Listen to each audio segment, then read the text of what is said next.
देखो एक क्वेश्चन आया था आप सभी के पास, कह रहा था 6%, 12% और 18% रेट पर कोई भी पैसा लगाया गया और आपको जो कुल पैसा मिल रहा है वो 20,000 रुपया मिल रहा है, तो प्रिंसिपल कितना रहा होगा। देखो अगर 3 साल पे अलग अलग रेट ऑफ इंटरेस्ट पे पैसा लगाते हो तो मान लो प्रिंसिपल आपका x रुपए रहा होगा। पहले साल पे लगाओगे तो इसका 106/100 निकालोगे, दूसरे पे लगाओगे तो इसका 112/100 निकालोगे और तीसरे पे लगाओगे तो इसका 118/100 निकालोगे। तो फाइनल आपको कुल मिला के वो कहता 20,000 रुपया आया था। डाटा यही होगा तो बिल्कुल आंसर सेम आ जाएगा। अगर डाटा ये नहीं होगा तो आगे पीछे, अगर डाटा होगा तो आंसर आपका आगे पीछे आएगा। बट यही क्वेश्चन सिंपल सा है, आराम से कर पाओगे, कोई दिक्कत नहीं, कोई परेशानी नहीं है। नेक्स्ट क्वेश्चन पे आते हैं। बहुत सारे क्वेश्चन आ रहे हैं, देखते भाई क्या क्या क्वेश्चन है अगला वाला आप सभी के सामने।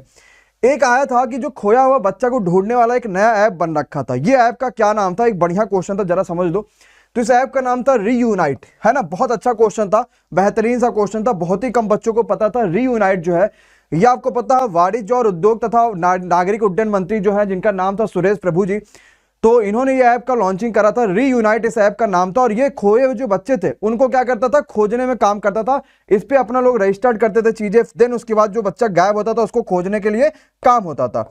नेक्स्ट पे आते हैं, ये क्वेश्चन आया था पुरुष, पिता और चिकित्सक, इसका वैन आरेख बनाना था, यानी कि डॉक्टर, मैन और फादर। देखो मैन के अंदर तो फादर आएगा, ये बात तो बिल्कुल सही है, लेकिन आपको पता है कि जो डॉक्टर होता है वो एक्चुअली में कॉमन नाउन है, तो कुछ आदमी को भी डॉक्टर बोलते हैं और औरतों को भी डॉक्टर बोलते हैं। ऐसा तो है नहीं कि मेल डॉक्टर फीमेल डॉक्टर ऐसा कहते हैं, डॉक्टर तो दोनों लोग बोलते हैं। लेकिन अगर हम मैन में बनाएंगे, हो सकता है कुछ ऐसे पिता हो जो कि डॉक्टर भी हो, कह सकते हैं कि नहीं कह सकते, तो ये ऐसे फिगर आपका बन सकता है। ये ना दे रखा होगा तो ऐसे भी फिगर बना सकते हो, अगर वो ना दे रखा होगा तो ऐसे भी फिगर बना सकते हो। But first is the right answer of this question. पहला जो अगर दे रखा होगा तो पहला ही आप क्या कर लोगे, यहां पे बिल्कुल सही बता दोगे और पहले ही बिल्कुल अच्छा क्वेश्चन का आंसर भी हो जाएगा। पक्का है? चलो भैया बहुत बढ़िया, बहुत शानदार। एक बार जल्दी से लाइक करो सभी लोग और जल्दी से जुड़ते जाओ, जल्दी से शेयर करते जाओ। नेक्स्ट पे आते हैं। एक क्वेश्चन आया था कौल हांडी भाषा ये कौन से राज्य में बोली जाती है, बढ़िया क्वेश्चन था। तो कौल हांडी जो भाषा होती है कौन से राज्य में पहला था। अच्छा फिर ठीक है, इसमें बच्चा कह रहा है कि सर जी पहला वाला दे रखा था, तो पहला वाला सही कर लेना, फिर ये हटा देना। अगर ये नहीं दिखाइए, कई की जगह होता क्या है ना, वो अंडरस्टूड कर देते कि नहीं मैन वाला ऐसे कर लो, तो भाई बिल्कुल सही हो जाएगा।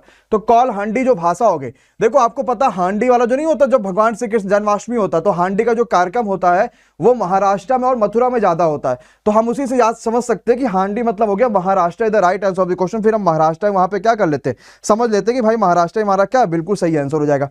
नेक्स्ट पे आ जाओ भैया, देखते हैं क्या कहता है।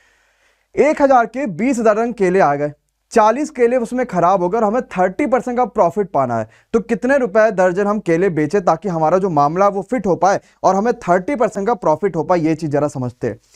1,000 रुपए का 20 दर्जन केला है। अच्छा ठीक है, 20 दर्जन केला है 1,000 रुपए का, मतलब अगर देखा जाए तो 50 रुपया पर दर्जन आपके पास केला यहां पे आ रहा है। पहले इसकी वैल्यू कितनी थी, 50 रुपया पर दर्जन थी। इतने में किसी को कोई परेशानी? अच्छा भैया अजीत, आओ पहले क्वेश्चन सॉल्व कर लो, फिर बाकी सब बातें बाद में कर लेते हैं, पहले क्वेश्चन तो सॉल्व कर लो। हुआ क्या कि हमारे पास 40 केले खराब हो गए। इसका मतलब देखा जाए, वैसे अगर मैं डायरेक्ट करूं तो देखो कितना आसान है। 20 दर्जन मतलब कितना होता है, 12 का मल्टीप्लाई करो, यानी 1,000 रुपए में आपने कुल मिला के 12 दूनी 24 केला, 240 केला खरीदा। अब आपके 40 केले खराब हो गए, यानी अब आपको देखा जाए तो एक्चुअली में आपके 1,000 रुपए में आपने 200 केले ही खरीदे, है कि नहीं है। और अब आपके 1,000 रुपए में 200 केले खरीदे, यानी देखा जाए तो आपका एक केले का दाम जो पड़ा वो 5 रुपए पड़ा। आपको 30% का प्रॉफिट चाहिए, यानी 13 पचे 65, यानी अब आपको एक केला बेचना पड़ेगा 6.5 रुपए का। और अगर आप 200 केला 6.5 में बेच रहे हो तो आपका 65 दूनी 130, यानी देखा जाए तो आपको 1,300 रुपए में केला जो है वो बेचना पड़ जाएगा, है कि नहीं है। एकदम आसान क्वेश्चन, जरा समझना। तो आपको इसके हिसाब से 1,300 रुपए में केला जो बेचना पड़ जाएगा और 1,300 में आपको कितना केला बेचना पड़ेगा जरा देखना।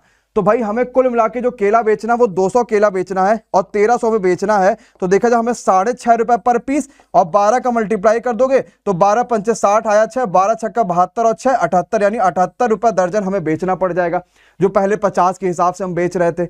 बिल्कुल समझ में आया? हाँ बिल्कुल भैया, संतोष कुमार का आंसर बिल्कुल सही है, 78 रुपए दर्जन, ये आपका आंसर बिल्कुल तब बन जाएगा। पक्का है?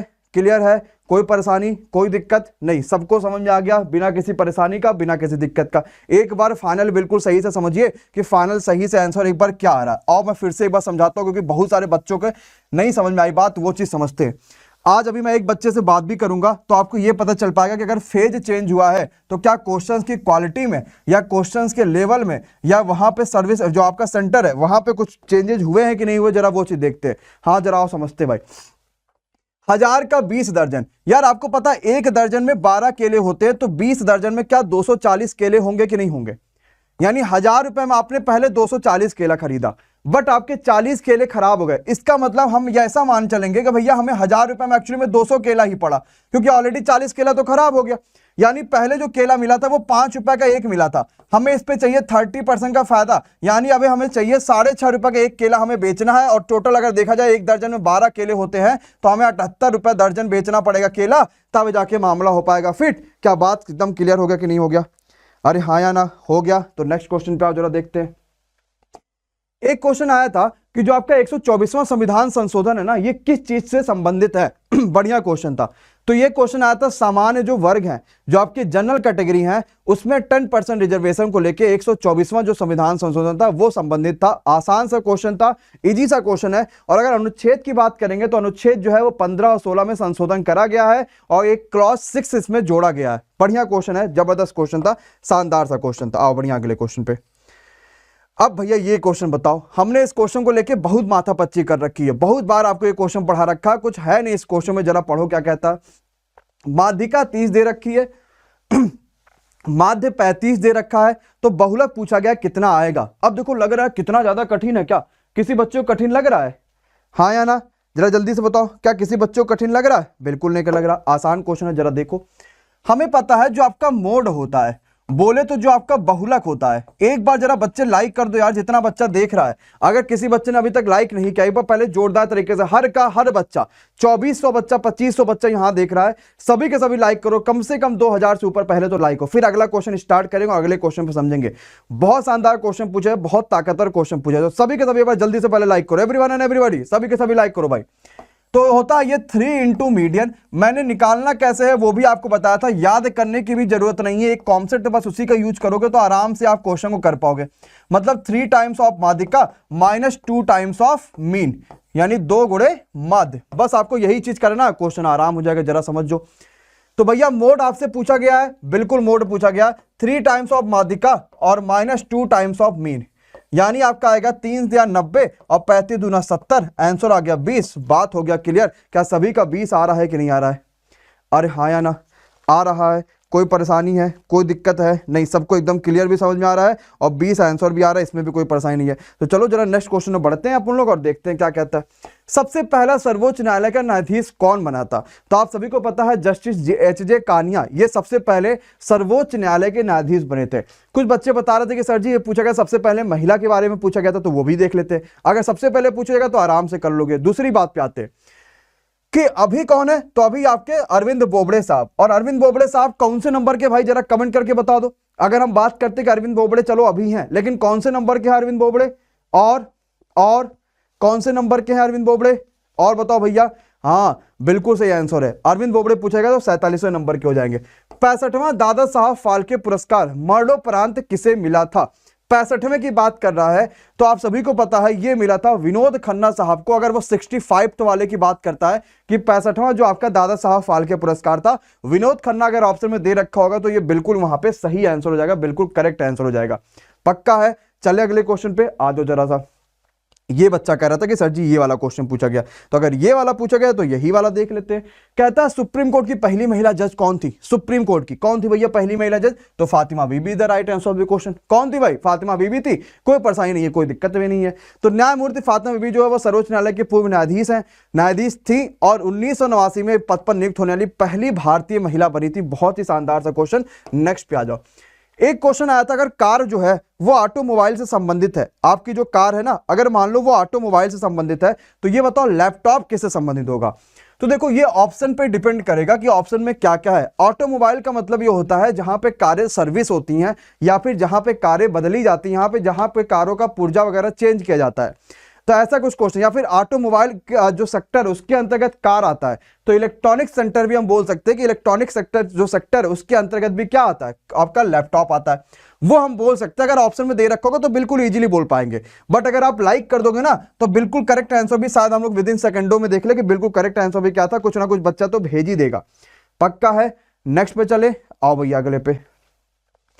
एक क्वेश्चन आता है, अगर x power 4 plus 1/x power 4 equal to 322, तो x cube minus 1/x cube.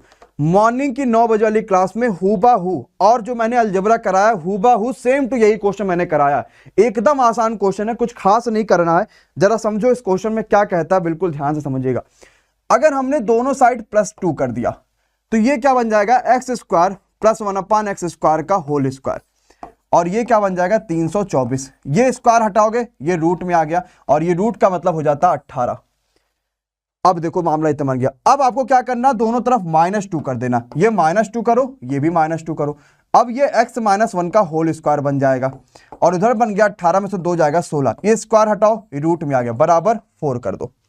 Clear भैया, कोई परेशानी नहीं, कोई परेशानी नहीं, कोई दिक्कत नहीं। यानी हमारे पास x - 1/x की वैल्यू 4 आ गई। अब इससे अगर हमें क्यूब पूछा जाएगा तो क्या कहोगे, जो भी वैल्यू दे रखी उसी का क्यूब प्लस 3 टाइम्स उसी का मल्टीप्लाई, तो 64 और प्लस 12 यानी आंसर आपका 76। क्या ये बात सभी को समझ में आ रहा, अरे हाँ या ना, आसान क्वेश्चन था, कोई परेशानी कोई दिक्कत नहीं, पूरी जनता ने सही कर दिया, और इसी पे 3000 बच्चा भी लाइव हो चुका है। तो एक बार शेयर का ऑप्शन तो बनता ही बनता है, ताकि इसको और ऊपर तक लेकर जाए और शानदार तरीके तक लेकर जाए, और लाइक का पूरा सिलसिला जारी होता रहे। चलो भैया जरा नेक्स्ट क्वेश्चन पे आ जाते हैं, देखते हैं अगला क्वेश्चन क्या होगा। एक क्वेश्चन आया था कि जो आरबीआई का प्रतीक चिन्ह है ना, वो आखिर आया कहां से था। ये भी बहुत ही शानदार क्वेश्चन था, बहुत बढ़िया क्वेश्चन था, जबरदस्त क्वेश्चन था। आरबीआई का प्रतीक चिन्ह कहां से आया, तो कहां से आया था, ईस्ट इंडिया कंपनी से लिया गया था आरबीआई का प्रतीक चिन्ह। देश के बैंकों का बैंक कहा जाता है आरबीआई को। ताड़ का पेड़ और बाघ ये उसके प्रतीक चिन्ह में शामिल है, और ये आपका प्रतीक चिन्ह जो है वो कहां से लिया गया था, ईस्ट इंडिया कंपनी से लिया गया था। एक बढ़िया क्वेश्चन था, एक शानदार क्वेश्चन था, एक जबरदस्त क्वेश्चन था, पक्का। चलो भैया अब आते हैं कुछ मैथ के क्वेश्चन सॉल्व करते हैं, और मैथ के उन क्वेश्चन को देखते हैं जो बहुत इंपॉर्टेंट है। एक ट्रेन की लंबाई 400 मीटर दे रखा है, किसी एक पहले ट्रेन की लंबाई है, ये मान लो L1 है, और एक दूसरे ट्रेन की लंबाई जो है L2 है, वो है आपका 200 मीटर। L1 और L2 आपके पास दे रखा है। एक दिशा में जाती हैं तो 30 सेकंड में क्रॉस करती हैं। अगर एक दिशा में जाएंगे तो S1 - S2 हो जाएगा, जो कि वो कह रहा है कि भैया 30 सेकंड में जो टाइम लग रहा है। और अगर दूसरे विपरीत दिशा में जाती हैं, यानी S1 + S2 अगर देखा जाएगा तो ये 6 सेकंड में क्रॉस करती हैं। तो आपसे पूछेगा स्पीड बताओ कितना होगा दोनों ट्रेनों का। अब बताओ कैसे कर पाओगे भाई, बहुत बढ़िया क्वेश्चन है। बुक कहाँ मिलेगा, नीचे बुक डिस्कशन में मिलेगा। हम चाहते हैं एक बार जो टीम है वो नीचे जो है बुक का लिंक दे दे सभी बच्चों को, ताकि जो है वो वहां से बुक सारे के सारे डाउनलोड कर पाए। Join all our store for all PDF वाला लिंक है वो बच्चों को दे दिया जाए। नीचे जो बुक का लिंक है वो दे दिया जाए, नीचे वाला जो ज्वाइन आवर स्टोर है ये दे सकते हैं, ठीक है। तो आप यहां से जाओ, यहां से बुक डाउनलोड करो, अभी मैं आपको लिंक वहां पे पिन कर देता हूं। अब देखो इस क्वेश्चन को जरा समझो, अगर वो विपरीत दिशा में नहीं सेम दिशा में जाएंगे तो स्पीड बराबर क्या होता है, डिस्टेंस अपॉन टाइम। डिस्टेंस तो प्लस होगा ही होगा, अपॉन टाइम कितना लग रहा है, क्योंकि विपरीत है तो 30 सेकंड लग रहा है। ये आपका 20 आ गया, ठीक, 20 सेकंड इधर राइट, मतलब ये 20 कह सकते हैं कि मीटर पर सेकंड। अगर मान लो वो अपोजिट जाती है तो स्पीड प्लस होती थी, तो ये डिस्टेंस तो तभी भी प्लस होगी, और ये 6 सेकंड लगेगा, तो आपका ये 100 आ जाएगा। दोनों को जरा सॉल्व करो, कटा 2S1 बराबर आपके पास कितना आ गया 120, S1 बराबर आपके पास 60 आ गया। अगर पहली स्पीड 60 आ गई तो दूसरी सिंपल सी बात पता है सभी को कि 40 आ जाएगी। तो 60 मीटर पर सेकंड और 40 मीटर पर सेकंड दोनों ट्रेनों की क्या हो जाएगी, स्पीड आ जाएगी। क्या सभी का 60 और 40 आंसर आ रहा है कि नहीं आ रहा भैया, बोलो हाँ या ना, आ रहा सभी का, कोई परेशानी कोई दिक्कत। क्वेश्चन लगा कि आसान था, नहीं ना, कितना इजी क्वेश्चन आपके पास आ रहा है, कोई दिक्कत नहीं कोई परेशानी नहीं है ना। चलो भाई अगले क्वेश्चन पे आते हैं, जरा अगले क्वेश्चन पे नजर घुमाते हैं और देखते हैं क्या कहता है हमारे पास अगला क्वेश्चन। हाँ बिल्कुल बिल्कुल बिल्कुल बिल्कुल, जो बुक है वो CBT 2 के लिए भी इंपॉर्टेंट होगा और सभी एग्जाम्स के लिए भी इंपॉर्टेंट होगा। आओ, एरिया ऑफ स्क्वायर, कोई स्क्वायर दे रखा है, कोई वर्ग दे रखा है, और इस वर्ग का जो क्षेत्रफल है, जो एरिया है, ये आपके पास दे रखा है, ये 32 है। Diagonal of area square is equal to radius of circle. इस स्क्वायर का जो डायगोनल है, ये अगर एरिया 32 है, स्क्वायर का 32 दे रखा है, 36 दे रखा है, तो ये भुजा स्क्वायर होगा। ये 16 दूणे 2 लिख सकते थे इसको हम, यानी साइड जो हमारा आएगा वो 4√2 आएगा, ये भी साइड 4√2, ये भी साइड 4√2। अगर ये a है ये a है तो ये a√2 होता है, यानी ये आएगा 4√2 इंटू 2, यानी सीधे ये इसकी जो साइड आ गई वो 4 आ जाएगी। इसका जो डायगोनल आएगा, diagonal of square is equal to radius of circle, एक सर्किल का रेडियस के बराबर इसका डायगोनल, यानी इसका रेडियस 4 हो जाएगा।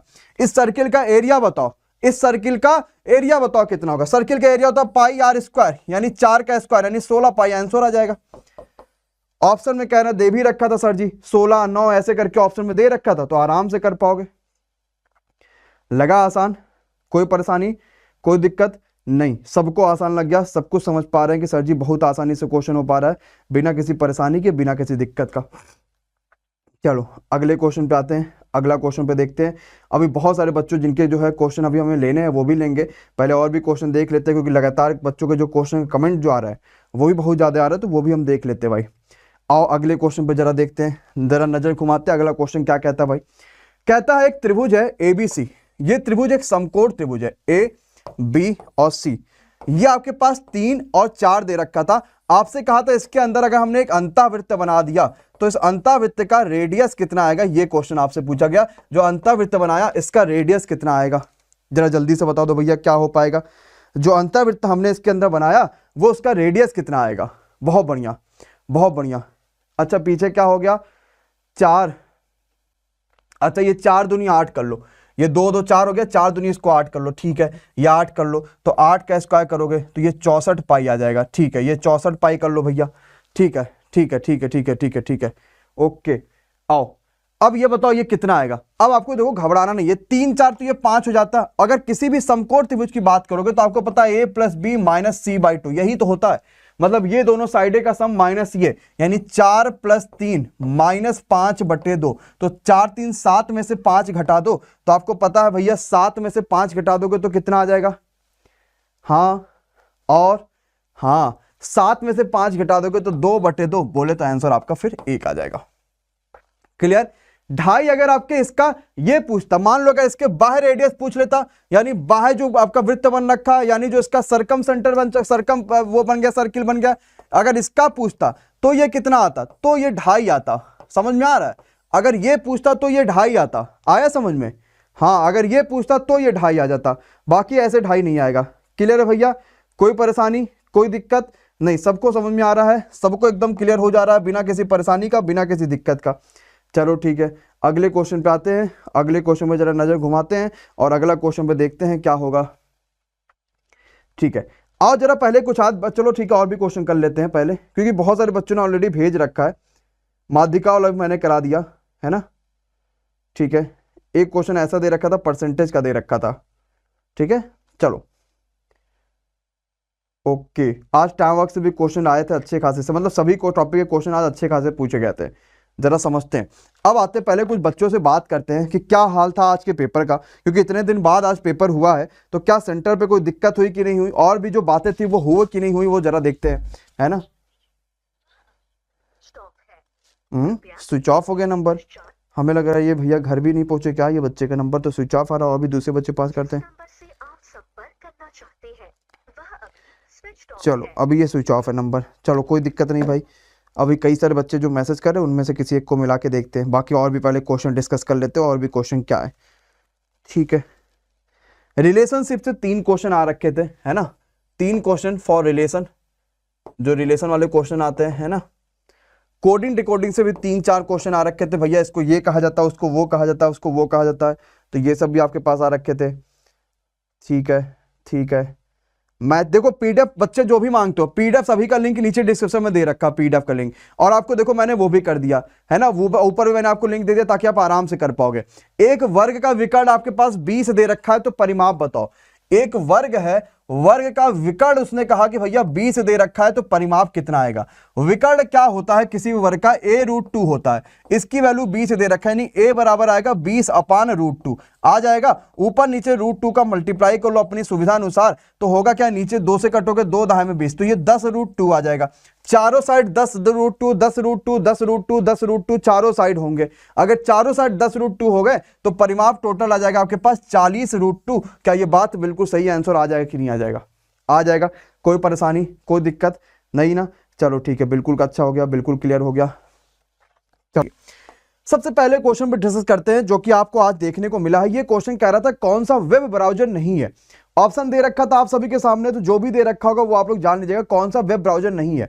तो कौन कौन सा है पहले ये जान लेते हैं, बाकी कौन सा नहीं है फिर देख लेंगे।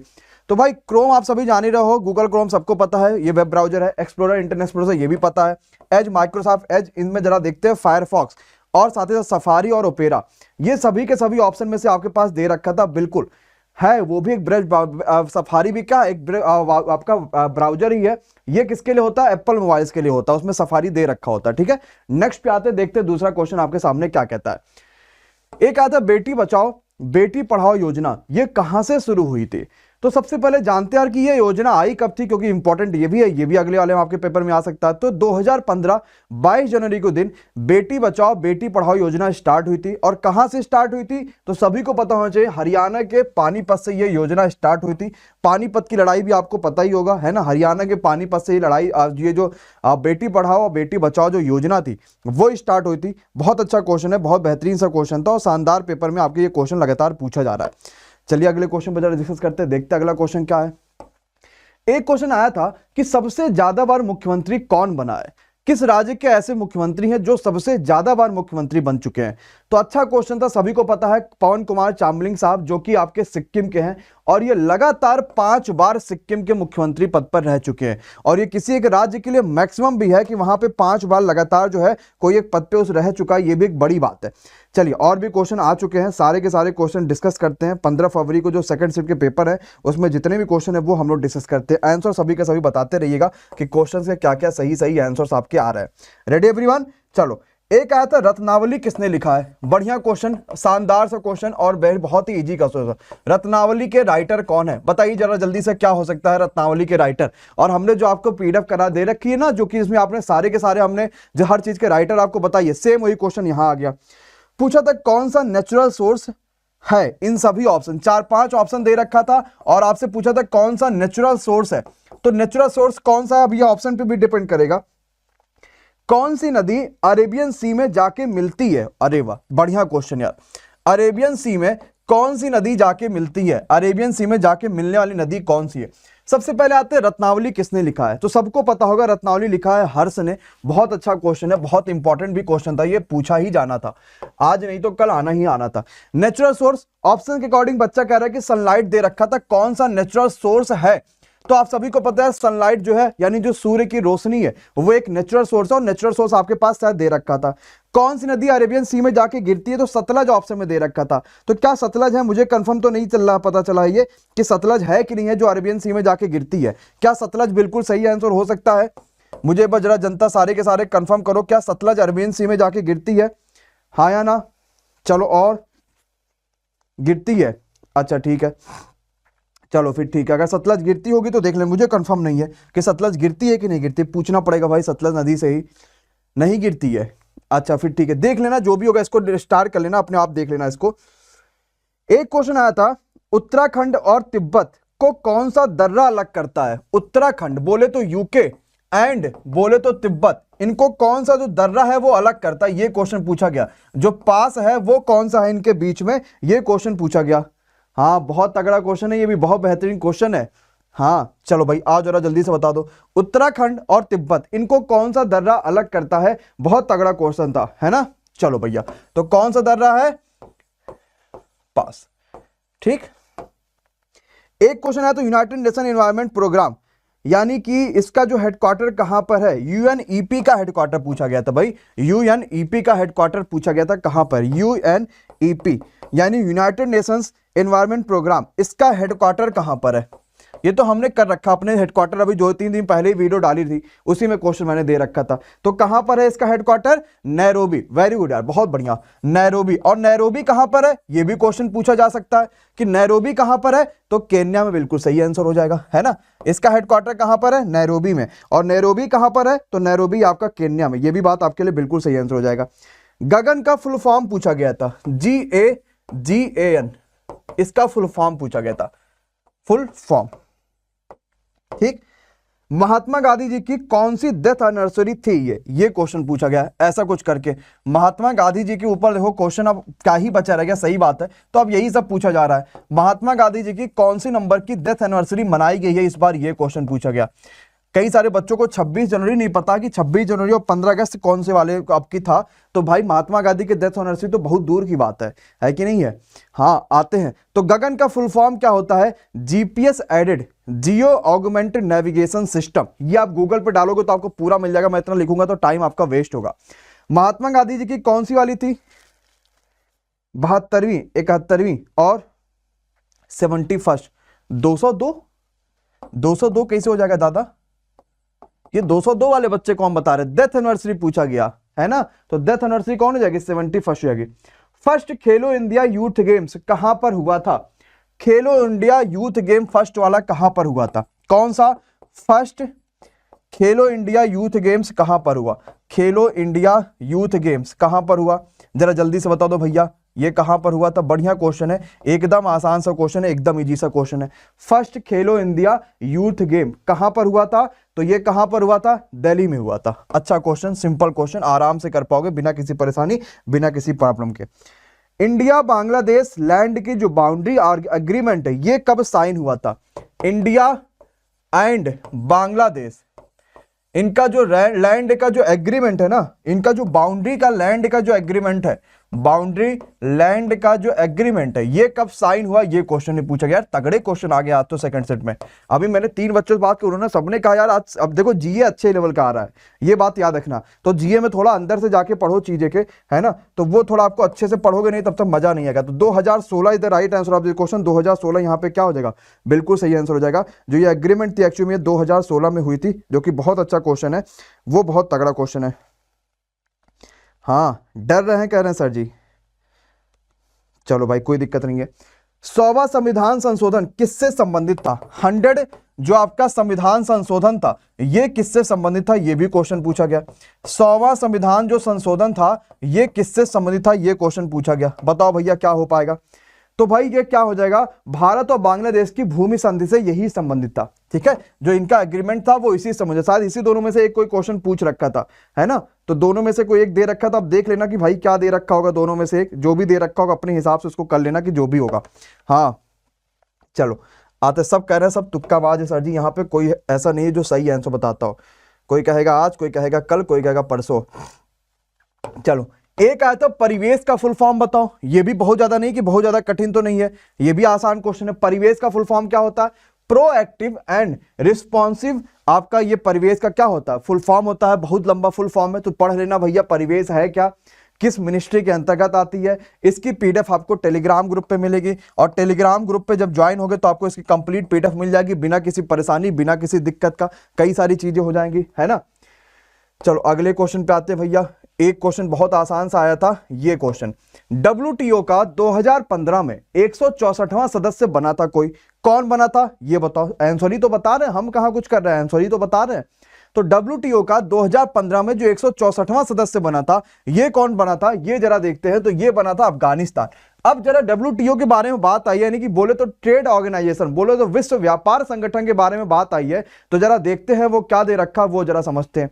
तो भाई मुख्यालय जो इसका जेनेवा दे रखा है, यानी कि बोले तो स्विट्जरलैंड दे रखा है। देन इसके बाद क्या होगा आपके पास, जो इसका स्थापना है वो 1 जनवरी 1995 को हुआ था। देन उसके बाद इसकी सदस्यता कुल मिला के 164 देश अभी इसमें रह चुके हैं। एक बच्चा कह रहा है सर जी पढ़ाया हुआ नहीं आता है। अगर बेटा पढ़ाया हुआ नहीं आता तो पीडीएफ को ऑलरेडी 70,000 से ज्यादा बच्चा डाउनलोड करने के बाद, और डेली कम से कम 5-15,000 से भी ज्यादा मैसेज जो है डेली आपको व्हाट्सएप पे देखने को मिलते हैं। ये सिर्फ इसीलिए देखने को मिलते हैं क्योंकि ये क्वेश्चन पूछा गया, ये भी आपकी सीट से आया, ये भी आपकी सीट से आया, ये भी आपकी सीट से आया। मतलब वो चीज हम आपको दिखा नहीं रहे कि भाई कितने सारे क्वेश्चन आपके जो सीट से पूछे जा रहे हैं। सीट की तो बात छोड़ ही दो, जितना अभी हम लोगों ने एनालिसिस करा रखा है, जितना एनालिसिस करा रखा है, उसकी पीडीएफ हमने फ्री दे रखी है। फ्री में भी बच्चे ने पीडीएफ डाउनलोड किया और हर तरह के क्वेश्चंस आपको वहां पर दे रखा है। हर तरह के ये भी क्वेश्चन, वो भी क्वेश्चन, हर तरह की चीजें आपको दे रखा है। तो अगर नहीं आता है तो कोई बहुत ज्यादा आवश्यकता नहीं कि आप अपना समय यहाँ पे आके वेस्ट करो, फिर उसका लिखो कि सर जी आपके सेशन से वो नहीं आता है ना। तो इतना समय आप वेस्ट करने से कोई फायदा भाई। आप तो उस चैनल पर जाओ जहां से आपको लगता है कि यार ये क्वेश्चन पूछा जा रहा है, ये भी तो बात है, तभी तो ये तो सबसे अच्छी बात है। आप यहाँ के फिर अपना समय वेस्ट करोगे सर जी ये क्वेश्चन नहीं आता, फिर इमोजी बनाओगे रोने का, तो क्या फायदा फिर, ये भी तो बताओ। तो फिर मतलब ही नहीं है कोई, उसको जाने ही दो, फिर जाके दूसरे चैनल पे जहां से आ रहा वहां जाके पढ़ो, हो सकता है वहां पे आपको बहुत तगड़ा तरीके से मिल जाए। ठीक, चलो नेक्स्ट पे आते हैं, देखते हैं अगले क्वेश्चन पे क्या कहता है। पहले शिफ्ट का क्वेश्चन, किताबुल हिंद किस भाषा में लिखा, अच्छा सेकंड शिफ्ट का ये, किताबुल हिंद जो है वो किस भाषा में लिखी गई, ये क्वेश्चन आप सभी से पूछा गया, आसान सा क्वेश्चन है। तो किस भाषा में लिखी गई, अरबी में लिखी गई। अब बहुत सारी चीजें हैं, अब अरबी भाषा में लिखी गई अल बरूनी के द्वारा, अल बरूनी का पूरा नाम आ सकता, वो भी देख लो, अल बरूनी का जन्म कब हुआ था वो भी आ सकता, वो भी देख लो, कहां हुआ था वो भी आ सकता, क्योंकि आप पहुंच चुके हैं 4th और 5th फेज में पहुंच चुके हैं। तो जो याद रख लो भैया वही सबसे ज्यादा जरूरी है, क्योंकि अगर ये पूछ ले गया कि गांधी जी का जो डेट ऑफ वो है वो कब है, तो वो आप कुछ भी कर सकते हो। पूर्व का वेनिस जो है वो किसे कहा जाता है, कौन से शहर को, तो जो उदयपुर है, उदयपुर को क्या कहते हैं, पूर्व का वेनिस कहते हैं, जो कि बहुत अच्छा क्वेश्चन था, बहुत शानदार भी था। अगर गुजरात से गांधीनगर संबंधित है तो किससे शिलांग संबंधित होगा, यह क्वेश्चन आप सभी से पूछा गया। मतलब यह कहता है भाई गुजरात की राजधानी तो गांधीनगर हो गई, लेकिन यह चीज जल्दी से बता दो किसकी राजधानी जो है वो शिलांग है। बहुत तगड़ा क्वेश्चन है, शिलांग किसकी राजधानी है। बहुत बढ़िया, बहुत सारे बच्चे यहां पे आंसर बताना शुरू कर दिए हैं। तो भैया जो शिलांग है वो किसकी राजधानी हो जाएगी, तो मेघालय की हो जाएगी। तो यहां पे क्या लिख दोगे, मेघालय लिख दोगे, मेघालय की राजधानी शिलांग होगी। अच्छा क्वेश्चन था, आराम से कर पाओगे बिना किसी परेशानी के। अच्छा, अगर ये पूछा जाएगा कि उनकी जयंती कब मनाएगी गांधी जी की, अगर डेथ एनिवर्सरी पूछा जाएगा तो बता लोगे, बट अगर उनका बर्थ एनिवर्सरी पूछा जाएगा यानी जयंती पूछी जाएगी तो 150वीं जयंती हो जाएगी। समझ में आ रहा, मतलब गांधी जी को पैदा हुए 150 साल हो चुके हैं। अब सोच लो बेटा कि कितने ज्यादा गांधी जी बड़े, आप सभी से बड़े हैं, उसके बाद बुराई करते हो उनकी। तो कितना जयंती था, 150वीं गांधी जी की जयंती थी। डेट ऑफ बर्थ याद कर लो, पूछा जा सकता है। लाल बहादुर शास्त्री जी भी इसी दिन पैदा हुए थे, 2 अक्टूबर 1869, इधर right answer of the question. और इनकी जो मृत्यु हुई थी वो कब हुई थी, 30 जनवरी 1948 को इनकी मृत्यु हुई थी। दोनों चीजें याद रखनी है, दोनों चीजें पेपर में पूछी जा सकती है, दोनों ही इंपॉर्टेंट है। यूएनईपी का मुख्यालय मैंने करा दिया, नैरोबी केन्या में है। अच्छा क्वेश्चन है, यूएनईपी का फुल फॉर्म याद कर लो, पूछा जा सकता है, ये भी इंपॉर्टेंट पेपर में ले। कौन सी नदी अरब सागर में गिरती है, तो अरब सागर में गिरने वाली देखो नदियां मैंने आपको दे रखा है। लूनी नदी हो गया, साबरमती हो गया, माही हो गया, नर्मदा हो गया, ताप्ती हो गया, मांडवी हो गया, शरावती हो गया। ये सारी की सारी जो नदियां हैं वो अरब सागर में जाके गिरती हैं। पक्का है, ओके है। चलो भैया अगले क्वेश्चन पे आते हैं, जरा कमलेश जी को कर दीजिए, जहां जाना चाह रहे हैं वहीं जाने दीजिए इन्हें। अगले क्वेश्चन पे आते हैं, देखते हैं अगला क्वेश्चन क्या कहता है भाई। स्टार्टअप योजना जो है वो कब शुरू हुई थी, ये क्वेश्चन आप सभी से पूछा गया है कि जो स्टार्टअप योजना था वो कब शुरू हुई थी। तो 15 अगस्त 2015 को जो स्टार्टअप योजना है वो शुरू हुई थी। स्टार्टअप इंडिया के अंतर्गत ये योजना थी, जो कि बहुत बेहतरीन थी, और नरेंद्र मोदी साहब ने इसको लाल किले से इसकी शुरुआत कर रखी थी। आसान से क्वेश्चन, जबरदस्त क्वेश्चन। अगला आ जाओ, कहता है 5 क्रमागत संख्याओं का जो योग है वो 660 है। सबसे बड़ी संख्या क्या हो सकती है, कुछ है नहीं खास। पहली संख्या मान लो x क्रमागत है तो दूसरी x+1, तीसरी x+2, चौथी x+3, पांचवी x+4। ये 5 क्रमागत संख्या हो गई। सम कितना है, 660 है। बस यही करना, ज्यादा कुछ खास नहीं करना। कितनी संख्या है जरा देख लो भाई, x 2 कितनी बार आ गया, 5 बार, तो x आ गया, प्लस 2 1 3, 3 3 6 और 6 4 10, प्लस 10 बराबर 660 हो गया। इसको इधर ले जाओगे -10 हो जाएगा, उधर आ जाएगा 650 और इधर आ जाएगा आपका पास 5x। काट दोगे तो आपको काटोगे 5 5 1 6 5 या 15, यानी x की वैल्यू 130 आ गई। सबसे बड़ी संख्या पूछी जाएगी 130 और 4 इसमें जोड़ दो, इसका मतलब आपका सबसे बड़ी जो संख्या की वो 134 आ गई। करने में मात्र आपका 5 से 10 सेकंड का समय ही जाता, बस बाकी कुछ इसमें और नहीं, आराम से आप कर पाते। क्लियर है भैया, कोई परेशानी कोई दिक्कत नहीं, सब कुछ एकदम अच्छे समझ में आ गया, सब कुछ एकदम बेहतरीन तरीके से समझ में आ गया। अगर आ ही रहा है तो एक बार जोरदार तरीके से लाइक पे जरा क्लिक कर दो भाई, और कम से कम ये तो पता चल जाए कि चलो हाँ इन्हें सब कुछ समझ में आ रहा है। एक क्वेश्चन आता है कि रत्नावली जो है वो किसकी कृति है, यानी रत्नावली किसने लिखा है, ये क्वेश्चन आप सभी से पूछा गया है। अच्छा क्वेश्चन था। अब देखो 2-3 चीजें है रत्नावली लिखने के ऊपर भाई। पहले बात तो आपको मैंने हर्ष भी बताया, तो इसका देखना पड़ेगा ऑप्शन में क्या दे रखा है, रत्नावली किसने लिखा है। फिलहाल तो अगर बात करते हैं तुलसीदास साहब की, तो तुलसीदास साहब के बारे में कई सारे और भी किताबें, जैसे गीतावली हो गया, कवितावली हो गया, विनय पत्रिका हो गया, दोहावली हो गया, रामचरितमानस हो गया। तो क्या होगा इसका सही आंसर, बताओ भैया, रत्नावली किसने लिखा, बताओ जल्दी से बताओ कि क्या हो पाएगा इस क्वेश्चन का सही आंसर। हाँ, तो ये जो सही आंसर होगा, यहां पे इसको मिस्टेक है, ये सही कर लेना, ये हर से the right answer of the question हर सही होगा। ठीक है, ये ऑप्शन हर से दे रखा था और हर सही हो जाएगा, रत्नावली लिखने के इनके ऊपर सही हो गया। हर से the right answer of the question हर से कर लेना, बाकी तुलसीदास जिन बच्चों ने लिखा होगा वो गलत हो जाएगा, तुलसीदास। ठीक, नेक्स्ट पे आ जाओ। उस राज्य की राजधानी जो लगातार 3 साल तक नंबर 1 पर रही है, तो भोपाल। सबसे ज्यादा स्वच्छता में देखा जाए तो नंबर 1 पे भोपाल रही है, कोई दिक्कत नहीं है। गगन नेविगेशन का फुल फॉर्म पूछा गया था सेकंड शिफ्ट में, हर बच्चा कर लेगा, मैंने पहले बता दिया। अब उसको पीडीएफ भी आपको लिखने को भेज दिया, पीडीएफ भी आप आराम से देख लेना कि गगन जो है उसका फुल फॉर्म क्या है, आराम से, कोई दिक्कत नहीं है, कोई परेशानी नहीं, आराम से आप कर पाओगे। ओके है, नेक्स्ट पे आ जाओ, जरा देखते हैं क्या कहता है आप सभी से। पृथ्वी का जो बाहरी भाग है ना, इसको हम लोग क्या बोलते हैं? तो क्या बोलते हैं भैया, बाहरी भाग को क्रस्ट बोलते हैं। कितना आसान सा क्वेश्चन था, कोई दिक्कत नहीं है। विटामिन बी9 की कमी से कौन सा रोग होता है? तो भाई अगर कमी के रोग के पहले बारे में बाद में बात करेंगे, पहले ये जान ले विटामिन बी9 को क्या बोलते हैं। तो फॉलिक एसिड बोलते हैं। और कमी से कौन सा रोग होता है? एनीमिया, इसकी कमी से रोग हो जाता है ना। एनीमिया मतलब आपको पता है खून से रिलेटेड है एनीमिया बीमारी, और इसमें विटामिन बी9 की कमी से हो जाता है। अगला क्वेश्चन आता है, सूर्य की जो चमकती परत होती है उसको क्या बोलते हैं? तो कोरोना बोलते हैं। सबसे साइड वाले को क्या बोलते थे? क्रस्ट बोलते थे। और बाकी कोरोना बोलते थे। वो कोरोना नहीं, जो वाला कोरोना, फिर सोचना नहीं सूरज भगवान से ही कोरोना आ गया था। तो चमकती जो परत उसको बोलते हैं कोरोना। नेक्स्ट पे आते भाई, कैंसर के इलाज के लिए किसका, कौन से जो है कार्बन के अपर रूप का प्रयोग करते हैं? सही आंसर क्या हो जाएगा? Cobalt 60 the right answer of the question. Cancer के उपचार के लिए यहां पे बिल्कुल सही आंसर हो जाएगा। नेक्स्ट पे आ जाओ भैया। 1857 के विद्रोह के बारे में ये किसने कहा था कि भारत का पहला स्वतंत्रता आंदोलन ये था? ये बात किसने कहा था? तो बीडी सावरकर साहब ने कहा रखा था। और बीडी सावरकर यहां पे बिल्कुल यहां पे सही आंसर हो जाएगा। अच्छा क्वेश्चन है। नेक्स्ट पे आते, जरा देखते हैं अगला क्वेश्चन क्या कहता है। मोहनजोदारो की खुदाई के बारे में क्वेश्चन आ गया, हर बच्चा बता सकता है किसके बारे में बात है ये? तो Rakhal Das Banerjee the right answer of the question, ये भी बिल्कुल यहां पे सही आंसर हो जाएगा। नेक्स्ट पे आते, जरा देखते हैं अगला क्वेश्चन यहां पे क्या कहता है। दादा भाई नेहरू जी को हाउस ऑफ कॉमन का सदस्य कब बनाया गया था? 1892 में। इसमें से कुछ क्वेश्चन जो है वो आपके फर्स्ट शिफ्ट के क्वेश्चन आपके पास मैंने दे रखे हैं, वो फर्स्ट शिफ्ट के क्वेश्चन भी आप यहां पे देख लेना। ये कुछ क्वेश्चन आपके फर्स्ट शिफ्ट के भी मैंने दे रखे हैं। बाकी देखो हमने कई सारे आपको पीडीएफ पूरा दे रखा है, पीडीएफ अब इसकी डाउनलोड करो। स्वतंत्र श्वसन को कौन नियंत्रित करता है? ये भी क्वेश्चन पूछा गया। तो मेडुला ऑब्लिगेटा है ना, हमारे श्वसन को नियंत्रित करने वाला है।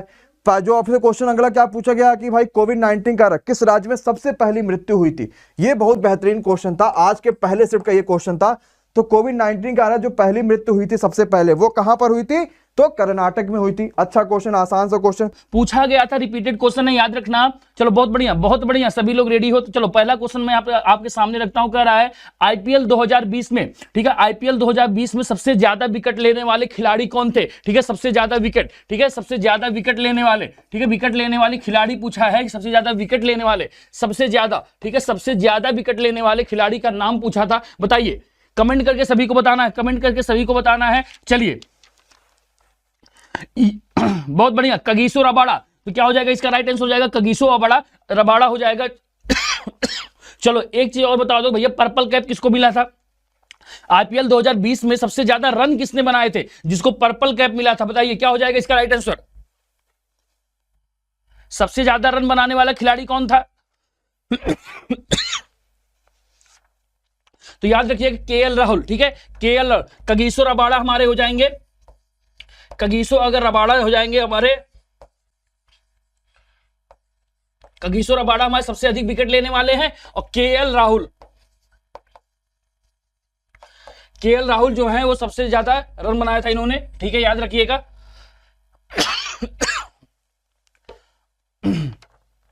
चलिए अगला क्वेश्चन आया हुआ था हमारा, मानव शरीर में, ठीक है, मानव शरीर में साल्ट किसके द्वारा कैरी किया जाता है? साल्ट का मतलब नमक, किसके द्वारा कैरी किया जाता है? ठीक है, किसके द्वारा कैरी किया जाता है, ये क्वेश्चन आया हुआ था। चलो फटाफट आंसर दो सभी के सभी लोग, फटाफट आंसर देंगे भैया कि मानव शरीर में साल्ट किसके द्वारा कैरी किया जाता है? साल्ट, नमक, बहुत बढ़िया, किसके द्वारा किया जाता है? याद रखना प्लाज्मा, ठीक है, प्लाज्मा के द्वारा, ठीक है, प्लाज्मा के द्वारा कैरी किया जाता है, याद रखना, प्लाज्मा के द्वारा कैरी किया जाता है, ये बात याद रखिएगा। फिर एक क्वेश्चन आपसे पूछा गया था यहां पे कि NaHO3 का, ठीक है, यहां पे लिखता हूं, याद रखना, देखो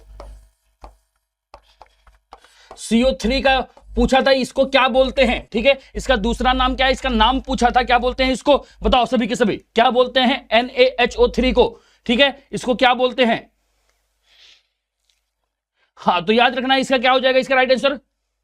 सोडियम बाइकार्बोनेट बोलते हैं इसको, याद रखिए क्या बोलते हैं इसको? Sodium bicarbonate, sodium sodium bicarbonate बोला जाता है, याद रखिएगा, सोडियम बाइकार्बोनेट इसको बोलते हैं, याद रखना। NaHO3 को सोडियम बाइकार्बोनेट बोला जाता है, याद रखिएगा, सोडियम बाइकार्बोनेट। बहुत बढ़िया, बहुत बढ़िया, जब आप सभी के आ रहे हैं। चलिए, एक फुल फॉर्म आया हुआ था, ठीक है, रेड का फुल फॉर्म पूछा था, REED का फुल फॉर्म, ठीक है, इसका फुल फॉर्म आया था, फुल फॉर्म पूछा था, बताओ क्या हो जाएगा इसका, फटाफट कमेंट करेंगे सभी लोग। चलिए बताइए क्या होगा इसका फुल फॉर्म पूछा था, REED का फुल फॉर्म पूछा था, रेड का फुल फॉर्म, तो क्या होता है इसका फुल फॉर्म, बताइए सभी लोग। चलिए बताइए, रूरल डेवलपमेंट, पूरा फुल फॉर्म बताना, पूरा फुल फॉर्म क्या होगा इसका। बहुत सारे बच्चे बोल रहे हैं रूरल डेवलपमेंट, नहीं, रीड नहीं पूछा, रेड पूछा था, REED पूछा था, ठीक है, REED पूछा था, बहुत बढ़िया। तो याद होता क्या होता है, रूरल एनर्जी इंटरप्राइज डेवलपमेंट होता है, ठीक है, बहुत बढ़िया जवाब, बहुत बढ़िया याद रहेगा, क्या होता है, रूरल एनर्जी इंटरप्राइज डेवलपमेंट होता है, ये याद रखिएगा, इसका पूरा फुल फॉर्म होता है, ठीक है। चलो अगले क्वेश्चन बढ़ेंगे, आज का अगला क्वेश्चन आया हुआ था, ठीक है, फॉरेस्ट एरिया सबसे ज्यादा किस प्रदेश में है, ठीक है, फॉरेस्ट एरिया,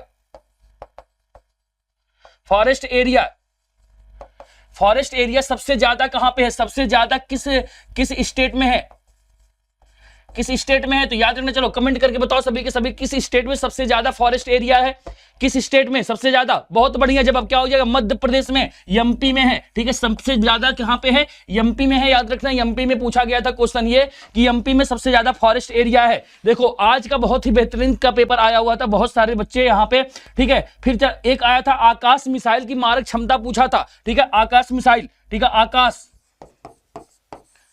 आकाश का मारक क्षमता पूछा था, कितने किलोमीटर तक इसकी मारक क्षमता है, आकाश मिसाइल की मारक क्षमता पूछा था, कितने किलोमीटर है, कितने किलोमीटर है, बताओ फटाफट कमेंट करके सभी लोग बताइए। चलो बहुत बढ़िया, कितने किलोमीटर है,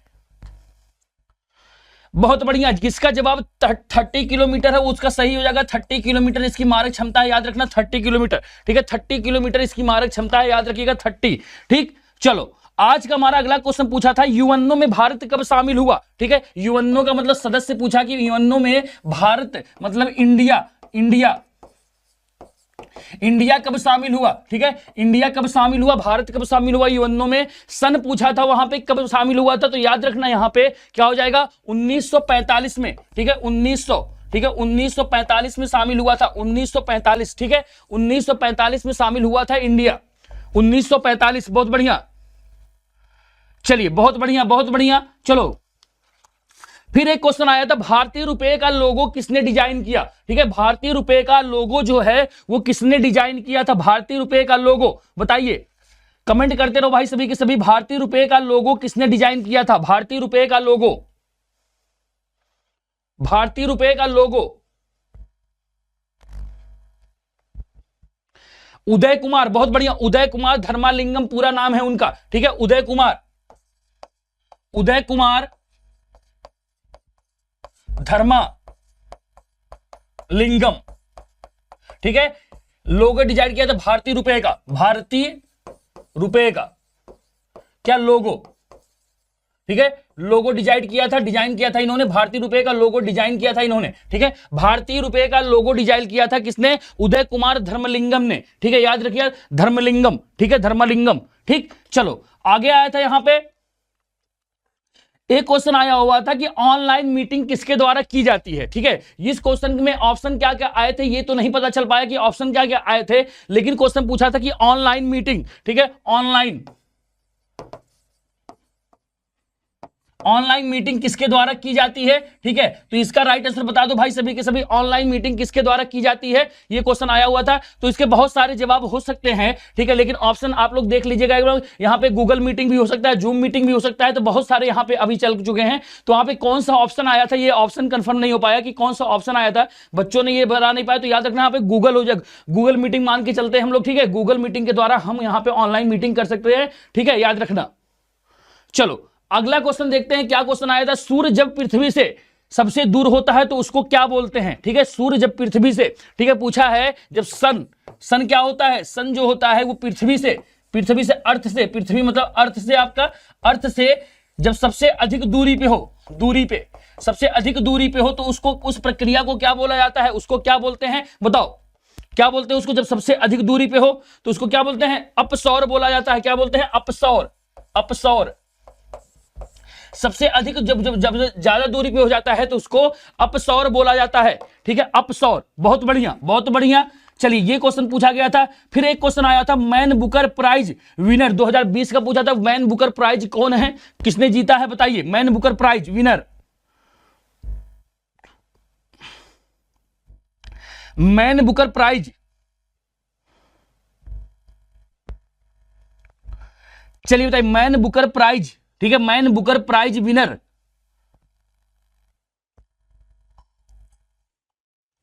तो क्या हो जाएगा, सुगी बेन।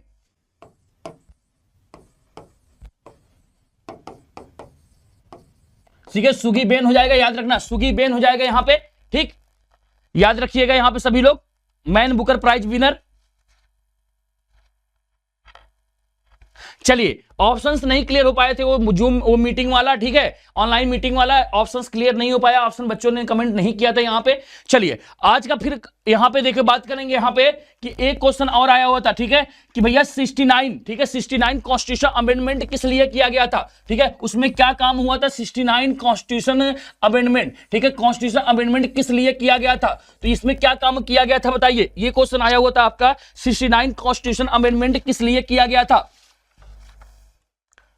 चलिए, बहुत बढ़िया, बहुत बढ़िया। दिल्ली को कैपिटल बनाने के लिए, दिल्ली को राजधानी घोषित किया गया था 69 कॉन्स्टिट्यूशन अमेंडमेंट के द्वारा, ठीक है, 69 कॉन्स्टिट्यूशन अमेंडमेंट के द्वारा दिल्ली को राजधानी घोषित किया गया था, याद रखिएगा, ठीक है, दिल्ली को कैपिटल बनाया गया था, राजधानी घोषित किया गया था, ठीक। फिर क्वेश्चन आया था बृहदेश्वर मंदिर, ठीक है, क्या क्वेश्चन आया था आपका, क्वेश्चन आया था बृहदेश्वर मंदिर, बृहदेश्वर मंदिर, बृहदेश्वर टेम्पल किसके द्वारा बनवाया गया, ठीक है, ऑप्शन में वहां पे था, बताओ बृहदेश्वर मंदिर किसके द्वारा बनवाया गया था, बताइए। बेहतरीन सा क्वेश्चन आया था, बेहतरीन सा। तमिलनाडु में तो है, बनवाया किसके द्वारा था, किसने बनवाया था, तो याद रखिएगा यहां पे, बहुत बढ़िया, बहुत बढ़िया, चोल, ठीक है, चोल शासकों द्वारा, ठीक है, चोल शासकों द्वारा बनवाया गया था, चोलों के द्वारा बनवाया गया था, चोल शासकों के द्वारा बनवाया गया था बृहदेश्वर मंदिर, ठीक है, बृहदेश्वर मंदिर चोल शासकों के द्वारा बनवाया गया था। फिर क्वेश्चन पूछा गया, नवीन पटनायक उड़ीसा के कितने बार मुख्यमंत्री बने हैं, ठीक है, नवीन पटनायक की बात की है, नवीन पटनायक उड़ीसा के कितने बार बन चुके हैं मुख्यमंत्री, बताइए। नवीन पटनायक कितने बार उड़ीसा के मुख्यमंत्री बन चुके हैं अभी तक, बहुत बढ़िया, याद रखना कितने बार, 5 बार बन चुके हैं, ठीक है, 5 बार क्या चीफ मिनिस्टर बन चुके हैं, कौन भैया, नवीन पटनायक। नवीन पटनायक कहां के हैं, उड़ीसा, ठीक है, उड़ीसा के कितने बार बन चुके हैं, कितने बार बन चुके हैं, 5 बार बन चुके हैं, याद रखना 5 बार ये सीएम बन चुके हैं वहां पे, ठीक है, ये क्वेश्चन एक आया था।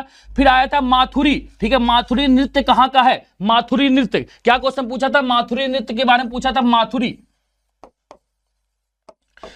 नृत्य कहां का है, बताओ भाई, कमेंट करो फटाफट, सभी के सभी लोग फटाफट कमेंट करेंगे कि भैया माथुरी नृत्य कहां का है, माथुरी नृत्य पूछा था भैया कहां का है, बहुत बढ़िया जवाब, याद रखना कहां का है, मणिपुर, ठीक है, मणिपुर का है,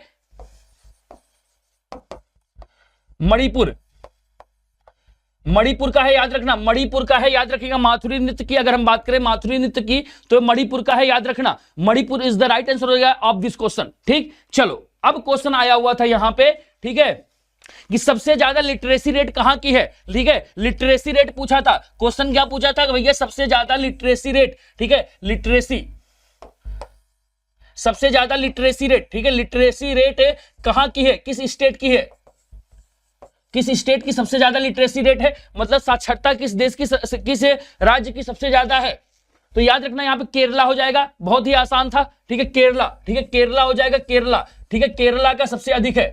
अगर साक्षरता दर की बात की जाए तो सबसे अधिक साक्षरता दर किसकी है, वो है बेटा किसकी, वो है भाई केरल की, ठीक है, केरल की साक्षरता दर सबसे ज्यादा है, याद रखना, केरल की साक्षरता दर सबसे ज्यादा है, केरल की साक्षरता दर सबसे ज्यादा है, ठीक। चलो, अब क्वेश्चन कुछ आए हुए थे, कुछ क्वेश्चन और आए थे। जोंग जलप्रपात पूछा था भैया, जोंग जलप्रपात कहां पे है, जोंग, ठीक है, जोंग जलप्रपात पूछा था, जोंग जलप्रपात, जोंग जलप्रपात, जलप्रपात कहां पे है, जोंग जलप्रपात, कमेंट करो भाई सभी के सभी, जोंग जलप्रपात पूछा था,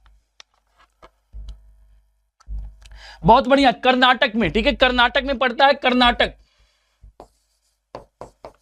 कर्नाटक, ठीक है, Karnataka is the right answer हो जाएगा ऑफ दिस क्वेश्चन। ठीक, कर्नाटक में पड़ता है कौन सा, जोंग जलप्रपात। चलिए, तो कितने बहुत सारे क्वेश्चंस हमने यहां पे कर लिए। देखो अब देखो कुछ क्वेश्चन स्लाइड में लगे हुए हैं, इनको भी कर लेते हैं। क्या क्या है, आया था रुपए का चिन्ह किसने बनाया था, तो उदय कुमार, आपको पता उदय कुमार धर्मालिंगम, ठीक है, उदय कुमार धर्मालिंगम, ये क्वेश्चन मैंने करा दिया आपको। चलिए फिर आया था क्वेश्चन, देखते हैं, नाबार्ड किसकी सहायता करता है, ठीक है, नाबार्ड पूछा था, नाबार्ड किसकी सहायता करता है, कृषि ऋण से जुड़े क्षेत्रों को, ठीक है, किस ऋण से जुड़े क्षेत्र को नाबार्ड सहायता प्रदान कराता है, याद रखना, ठीक है, नाबार्ड सहायता किसको प्रदान कराता है, वो कराता है कृषि ऋण से जुड़े हुए क्षेत्रों को। राष्ट्रीय कृषि और ग्रामीण विकास बैंक नाबार्ड मुंबई महाराष्ट्र में अवस्थित है। भारत का यह शीर्ष बैंक है, ठीक है, शीर्ष बैंकों में से एक माना जाता है। कृषि क्षेत्र से जुड़े क्षेत्रों में योजना और परिचालन के लिए नीतिगत मामलों में तथा भारत के ग्रामीण अंचल की अन्य आर्थिक गतिविधियों के लिए मान्यता प्रदान की गई है। तो याद रखना, कृषि रूरल डेवलपमेंट से संबंधित जितने भी ऋण होते हैं वो सारे के सारे नाबार्ड प्रदान कराता है, वहां पे सहायता करता है, ये बात याद रखिएगा। ठीक, फिर क्वेश्चन आया हुआ था ASCII का फुल फॉर्म पूछा था। चलिए यहां पे देख लीजिए, ASCII का फुल फॉर्म पूछा था, अमेरिकन स्टैंडर्ड कोड फॉर, ठीक है, इंफॉर्मेशन इंटरचेंज, ठीक है, इसका पूरा फुल फॉर्म होता है, याद रखना। और एक फुल फॉर्म मैंने और आपको कराया था रेड का, ठीक है, REED का फुल फॉर्म पूछा था, 2 फुल फॉर्म पूछा गया था। ठीक है, देखो BSNL का फुल फॉर्म लिखा हुआ है, मैं CD का फुल फॉर्म लिखा है, CD रोम का, CDRW का, CMOS का लिखा है, कोबोल का लिखा है, COBOL कोबोल बोलते हैं उसको, उसका फुल फॉर्म लिखा है। यहाँ पे फुल फॉर्म कुछ लिखे हुए, इनको याद कर लेना, ठीक है, क्योंकि इंपॉर्टेंट है, बहुत सारे फुल फॉर्म पूछे जा रहे हैं, तो ये फुल फॉर्म जरूर याद करके जाइएगा आप लोग, हो सकता है पेपर में पूछ ही लिया जाए, ठीक है, हो सकता है पेपर में आपके बन जाए। ठीक, चलिए आगे क्वेश्चन क्या हुआ है, अब NaCO3 का फुल फॉर्म यहां सूत्र पूछा था, सोडियम बाइकार्बोनेट होता है, मैंने ये पहले ही बता दिया, ठीक है, इसे मीठा खाने का सोडा बोलते हैं, बेकिंग सोडा बोलते हैं, जो भी आप इसको कह सकते हो, वट एवर यू से, कुछ भी आप कह सकते हो इसको। तो यहां पे है, तो ये क्या होगा, सोडियम बाइकार्बोनेट, ये क्वेश्चन मैंने पहले ही करा दिया आपको। ठीक, फिर क्वेश्चन यहां पे आएगा, भारत की क्या पूछा, भारत की पहली महिला जिसने जेट विमान उड़ाया। अभी ये हाल फिलहाल का क्वेश्चन था, आपको बताएं, करंट अफेयर की तरह के एक क्वेश्चन ये है कि सबसे पहला, ठीक है, जेट विमान उड़ाया शिवांगी सिंह ने, ठीक है, शिवांगी सिंह ने उड़ाया, याद रखना, लेफ्टिनेंट है ये, फ्लाइट लेफ्टिनेंट शिवांगी सिंह देश की बाहुबली विमान राफेल को उड़ाने वाली पहली महिला पायलट बनी है, पहली महिला पायलट है, याद रखना, शिवांगी सिंह, ठीक है, Shivangi Singh is the right answer of this question हो जाएगा। तो ये भी क्वेश्चन आपका बढ़िया बेहतरीन सा क्वेश्चन था, आसान था, लेकिन बहुत सारे चर्चा में थी, तो आसान था, सभी को इनका नाम पता रहा होगा। ठीक, फिर क्वेश्चन आया, यूएनओ में भारत कब शामिल हुआ, तो याद रखना कि 24 अक्टूबर 1945 को, ठीक है, 24 अक्टूबर कब, 1945, ठीक है, 24 अक्टूबर 1945 को शामिल हुआ था, याद रखिएगा, ये क्वेश्चन मैंने पहले ही आपको करा दिया। ठीक, कि 24 अक्टूबर 1945 को शामिल हुआ था। फिर अगला क्वेश्चन, मैन बुकर पुरस्कार 2020 विजेता, तो सुगी बैन, ठीक है, सुगी बैन है, यहां पे मैंने पहले ही बता दिया आपको, सुगी बैन है। उसके बाद बुद्ध को ज्ञान की प्राप्ति कहां पर हुई थी, तो बुद्ध को ज्ञान की प्राप्ति, बुद्ध से क्वेश्चन आया हुआ था, मैं बार बार बोलता हूं कि बुद्ध से जरूर एक क्वेश्चन पूछेगा, ठीक है, बुद्ध हो गया, जैन हो गया, ठीक है, इनसे कभी ना कभी हर पेपर में एक ना एक क्वेश्चन तो बन ही जाता है, एक ना एक क्वेश्चन तो हर पेपर में बन ही जाता है। और इस बार तो ऐसा रहा कि हर बार पेपर में क्वेश्चन कहीं ना कहीं बुद्ध से पूछा गया है, याद रखना। तो यह सारनाथ में उनको प्राप्त हुआ था, ज्ञान की प्राप्ति कहां हुई थी, सारनाथ में इनको ज्ञान की प्राप्ति हुई थी, याद रखना। ठीक, चलो आगे बढ़े। अगला आया था, पानी वाले पाइप में कौन सी प्लास्टिक होती है, ठीक है, तो पानी वाले पाइप में कौन सी प्लास्टिक, पानी वाले, ठीक है, पानी वाले पाइप में कौन सी प्लास्टिक का उपयोग किया जाता है, ठीक है, तो है पॉलीप्रोपिलीन, ठीक है, उसको क्या बोलते हैं, पॉलीप्रोपिलीन बोलते हैं, पॉलीप्रोपिलीन, ठीक है, याद रखना यहां पे। फिर आपका अगला क्वेश्चन आया हुआ था यहां पे, तो आज के लगभग हमारे सारे क्वेश्चंस खत्म हो गए, ठीक है, ये क्वेश्चन और कुछ क्वेश्चन मैंने आपको जो करा, कुछ क्वेश्चन अगर आपको पता हो बेटा कि ये क्वेश्चन आए हुए तो वो आप मुझसे कमेंट करके पूछ सकते हो, तो मैं उसका जवाब देना चाहूंगा, ठीक है, आप लोग कमेंट करके मुझसे पूछ लीजिए। अगर आपको कुछ और क्वेश्चंस यहां पे याद हो तो आप लोग कमेंट करके पूछ सकते हो, बिल्कुल कमेंट करके पूछ सकते हो, याद रखना। चलो कुछ क्वेश्चंस आप पूछ सकते हो यहां पे। अब रिपीटेड क्वेश्चन बहुत ज्यादा पूछे जा रहे हैं, तो याद रखना रिपीटेड क्वेश्चन पे ध्यान जरूर दिया करिए आप लोग। अच्छा, सेफ अटेम्प्ट की बात हो रही है, तो याद रखना कि आपका सेफ अटेम्प्ट अगर देखा जाए, आपके अगर कुछ नहीं तो 65 क्वेश्चन, 65 से 67 क्वेश्चन अगर आपने बढ़िया मतलब सही है आपके, तो आप अगली पेपर की तैयारी एकदम आराम से कर सकते हो, बिल्कुल टेंशन लेने की जरूरत नहीं है।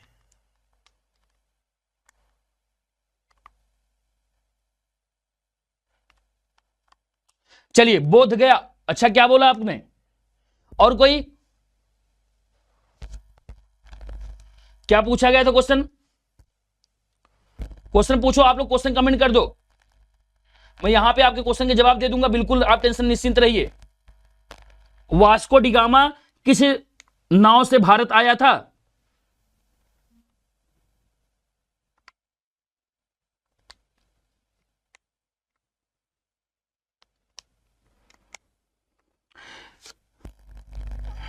अब नाव का नाम तो बहुत मुश्किल है।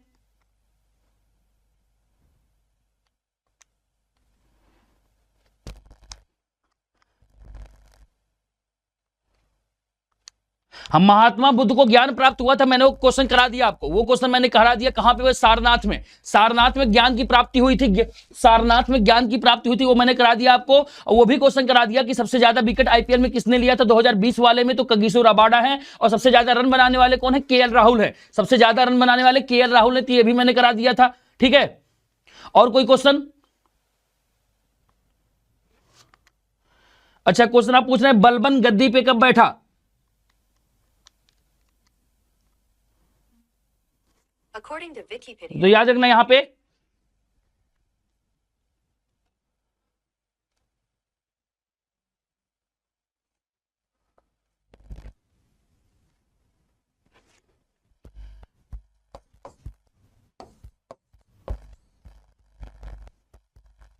चलिए 1249 में बैठा था। ठीक है, याद रखना 1249 में।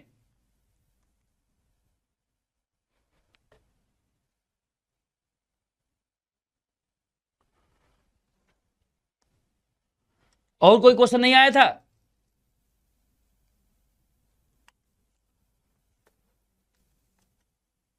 और कोई क्वेश्चन नहीं आया था क्या?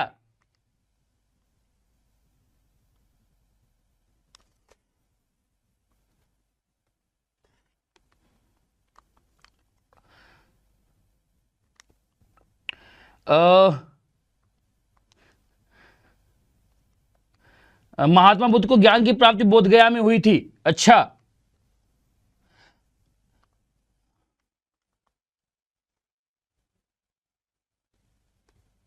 और कोई क्वेश्चन?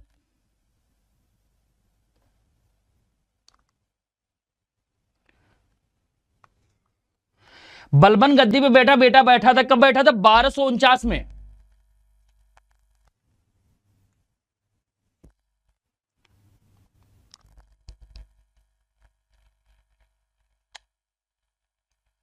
वास्तविक देखो यहां पे याद रखना, वास्तविक अगर देखा जाए तो 1266। ठीक है, वास्तविक अगर देखा जाए बेटा कि वास्तविक रूप से गद्दी के कब बैठा था, तो 1266 में। ठीक है, 1266 में वास्तविक रूप से बैठा था, लेकिन गद्दी पे वह, ठीक है, 1249 ईस्वी में ही बैठा। टोटल उसका अगर कार्यकाल देखा जाए तो 1266 से लेकर 1286 तक। ठीक है, और 87 में वो खत्म, मृत्यु हो गई थी उसकी, याद रखना। तो 1287 तक यहां पे होगा। ठीक, 86 मतलब 87 मृत्यु हो गई थी, याद रखना। कार्यकाल उसका 86 और 87 के बीच में है। ठीक है, 86 तक राज्य किया था, 87 में तो उसकी मृत्यु हो गई थी। 86 तक राज्य किया था वो।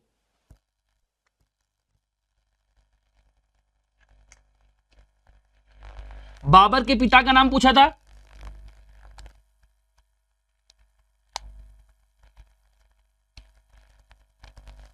तो याद रखना वहां पे बाबर के पिता का नाम था उमर शेख मिर्जा। उमर शेख मिर्जा, बाबर के पिता का नाम था उमर शेख मिर्जा। ठीक है, उमर शेख मिर्जा था बाबर का नाम। ठीक है, बाबर का पिता का नाम था उमर शेख मिर्जा। और कोई क्वेश्चन?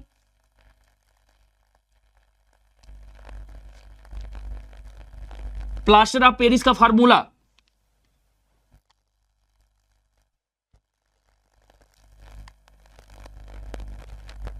CaSO4 होता है ना।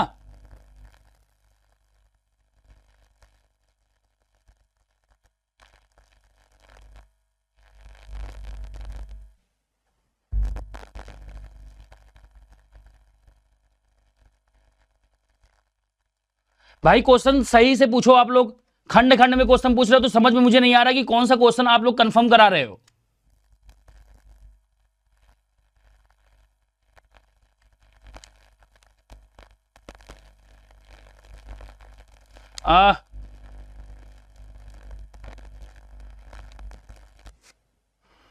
84 क्या पूछ रहे हैं? 84 खंभों की छतरी कहां पे है? 84 खंभों की छतरी कहां पे है? यह क्वेश्चन आया था क्या?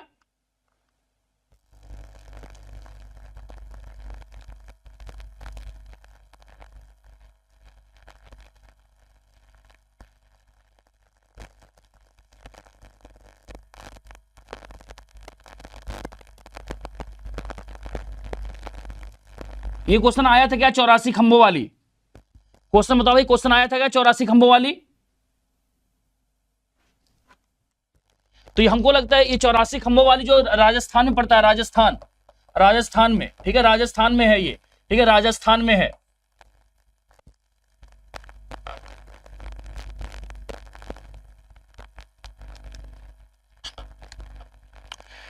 वो राजस्थान में होगा वो। और कोई क्वेश्चन?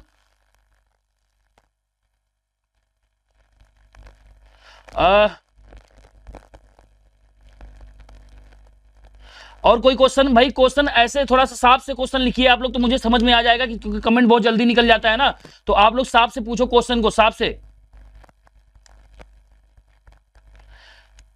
बूंदी कोट राजस्थान में होगा, ठीक है।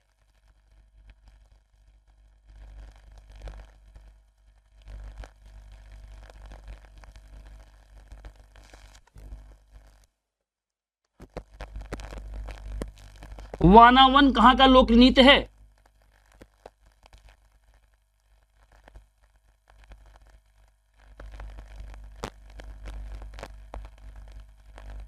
क्या पूछा था? वानावन पूछा था कि वानावन? क्या पूछा था? वानावन कहां का लोकगीत है?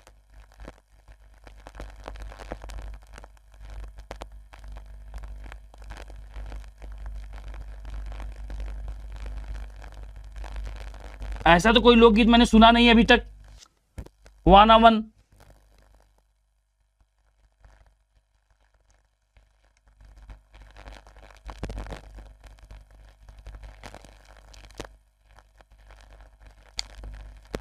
चलिए आप एक बार क्वेश्चन सही कर लो भाई, वानावन नहीं होगा, कोई और पूछा होगा।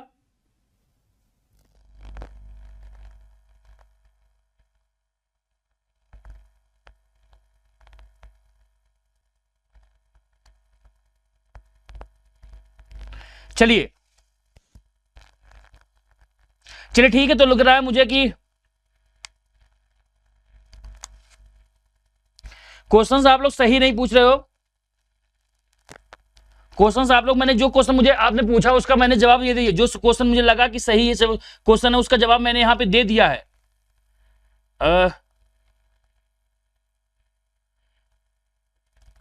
चलिए ठीक है, फिर आपको लग रहा है मुझे क्वेश्चंस आपके पास नहीं है।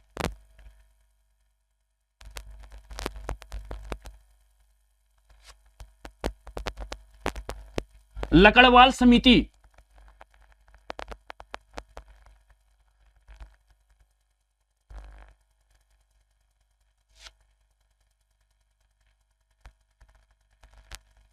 चलो मैं क्वेश्चन को यहां पे लिख देता हूं।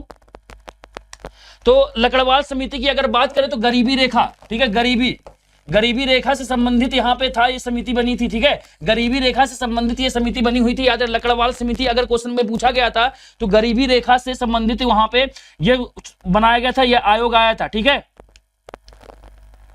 खर्च को लेकर के, ठीक है। गरीबी में जो खर्च के मानक डिसाइड किए जाते हैं, गरीबी रेखा से जो नीचे वाला जो मानक डिसाइड किया जाता है, ठीक है, मानक कि भैया कितना खर्च किया जाए, तो गरीबी रेखा से नीचे होंगे, तो उसके लिए बनी थी ये समिति, ठीक है, उसके लिए समिति बनी गई थी।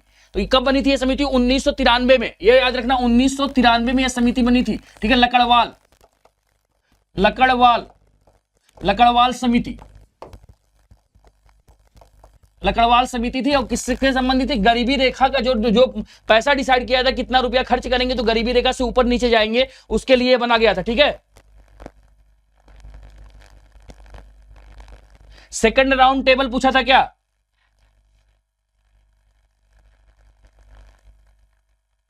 तो ये तो सभी को पता होगा ना, सेकंड राउंड टेबल सितंबर 1931 में, आसान सा क्वेश्चन था भाई, 1931 में हुआ था ना, 3 ही तो हुए हैं भैया। तो सेकंड राउंड टेबल की अगर बात करें, सेकंड राउंड टेबल गोलमेज सम्मेलन, ठीक है, ये कब हुआ था? 1931 में हुआ था, ये तो आसान सा क्वेश्चन आ गया था। और कोई क्वेश्चन पूछा था? और कोई क्वेश्चन पूछा था आप लोग कमेंट करके पूछ लो भाई, अभी टाइम है आपके पास, पूछ सकते हो आप लोग।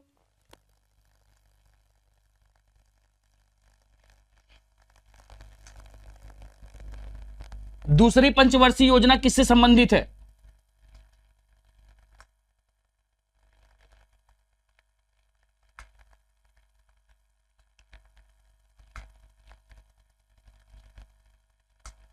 आर्थिक विकास मॉडल पे बनाया गया था ये। दूसरी अगर बात किया जाए तो आर्थिक विकास, ठीक है, आर्थिक विकास मॉडल योजना बोलते थे इसको, मॉडल योजना, आर्थिक विकास मॉडल योजना बोलते थे किसको? द्वितीय पंचवर्षीय योजना को, सेकंड पंचवर्षीय योजना, वर्षीय योजना, सेकंड पंचवर्षीय योजना को क्या बोलते थे? आर्थिक विकास मॉडल पे आधारित थी, याद रखना। चलिए, और कोई क्वेश्चन पूछा था? बता दिया मैंने, लकड़वाल समिति मैंने बता दिया। अभिषेक भाई, अभिषेक तरुण, आपको मैंने पहले बता दिया किससे संबंधित है? गरीबी रेखा को डिसाइड करने के लिए बनाई गई थी कि कितना पैसा कम खर्च, कितना खर्चे को लेकर के थी, कितना पैसा डिसाइड करना था वहां पे, ठीक है। 1993 में बनी थी, याद रखना। और कोई क्वेश्चन?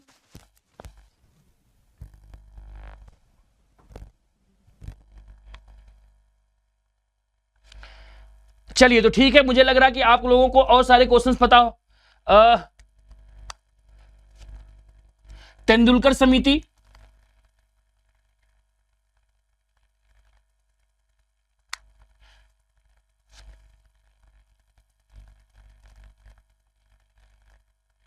तेंदुलकर समिति पूछा था क्या?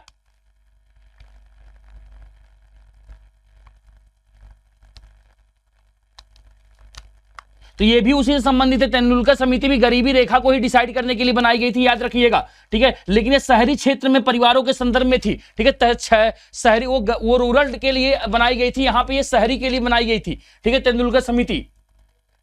और उन्होंने बताया था कितने रुपए कितना खर्च किया जाए, ठीक है। उन्होंने बताया था भैया कि 1000 रुपए, ठीक है, 1000 रुपए प्रति मंथ, ठीक है। प्रति मंथ कौन खर्च करता है? शहर में, ठीक है। शहर की बात कर रहा हूं, तेंदुलकर समिति की, ठीक है। तेंदुलकर कमेटी की मैं बात कर रहा हूं, तेंदुलकर कमेटी की, ठीक है। ये भी क्या थी? गरीबी को देखने के लिए थी, बनी थी, ठीक है। चलो, और कोई क्वेश्चन?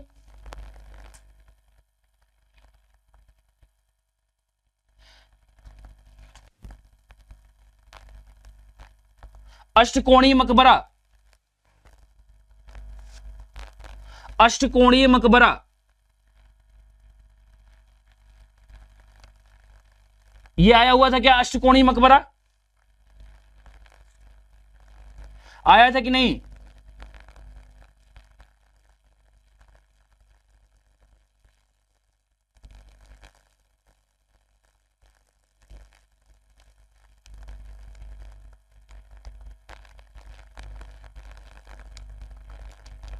चलिए,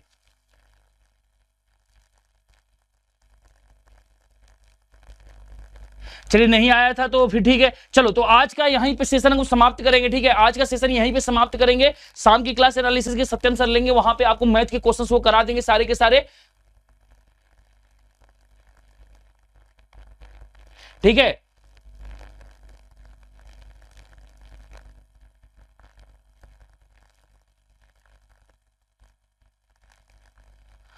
वो क्या क्वेश्चन पूछा था वहां पे? फंस अगर की का आया था F2 होगा, ठीक है, F2, ठीक है। की जो आया हुआ था, जो आपने क्वेश्चन पूछा था, वहां पे फाइल को रीनेम करने के लिए F2 दबाते हैं, वहां पे याद रखना।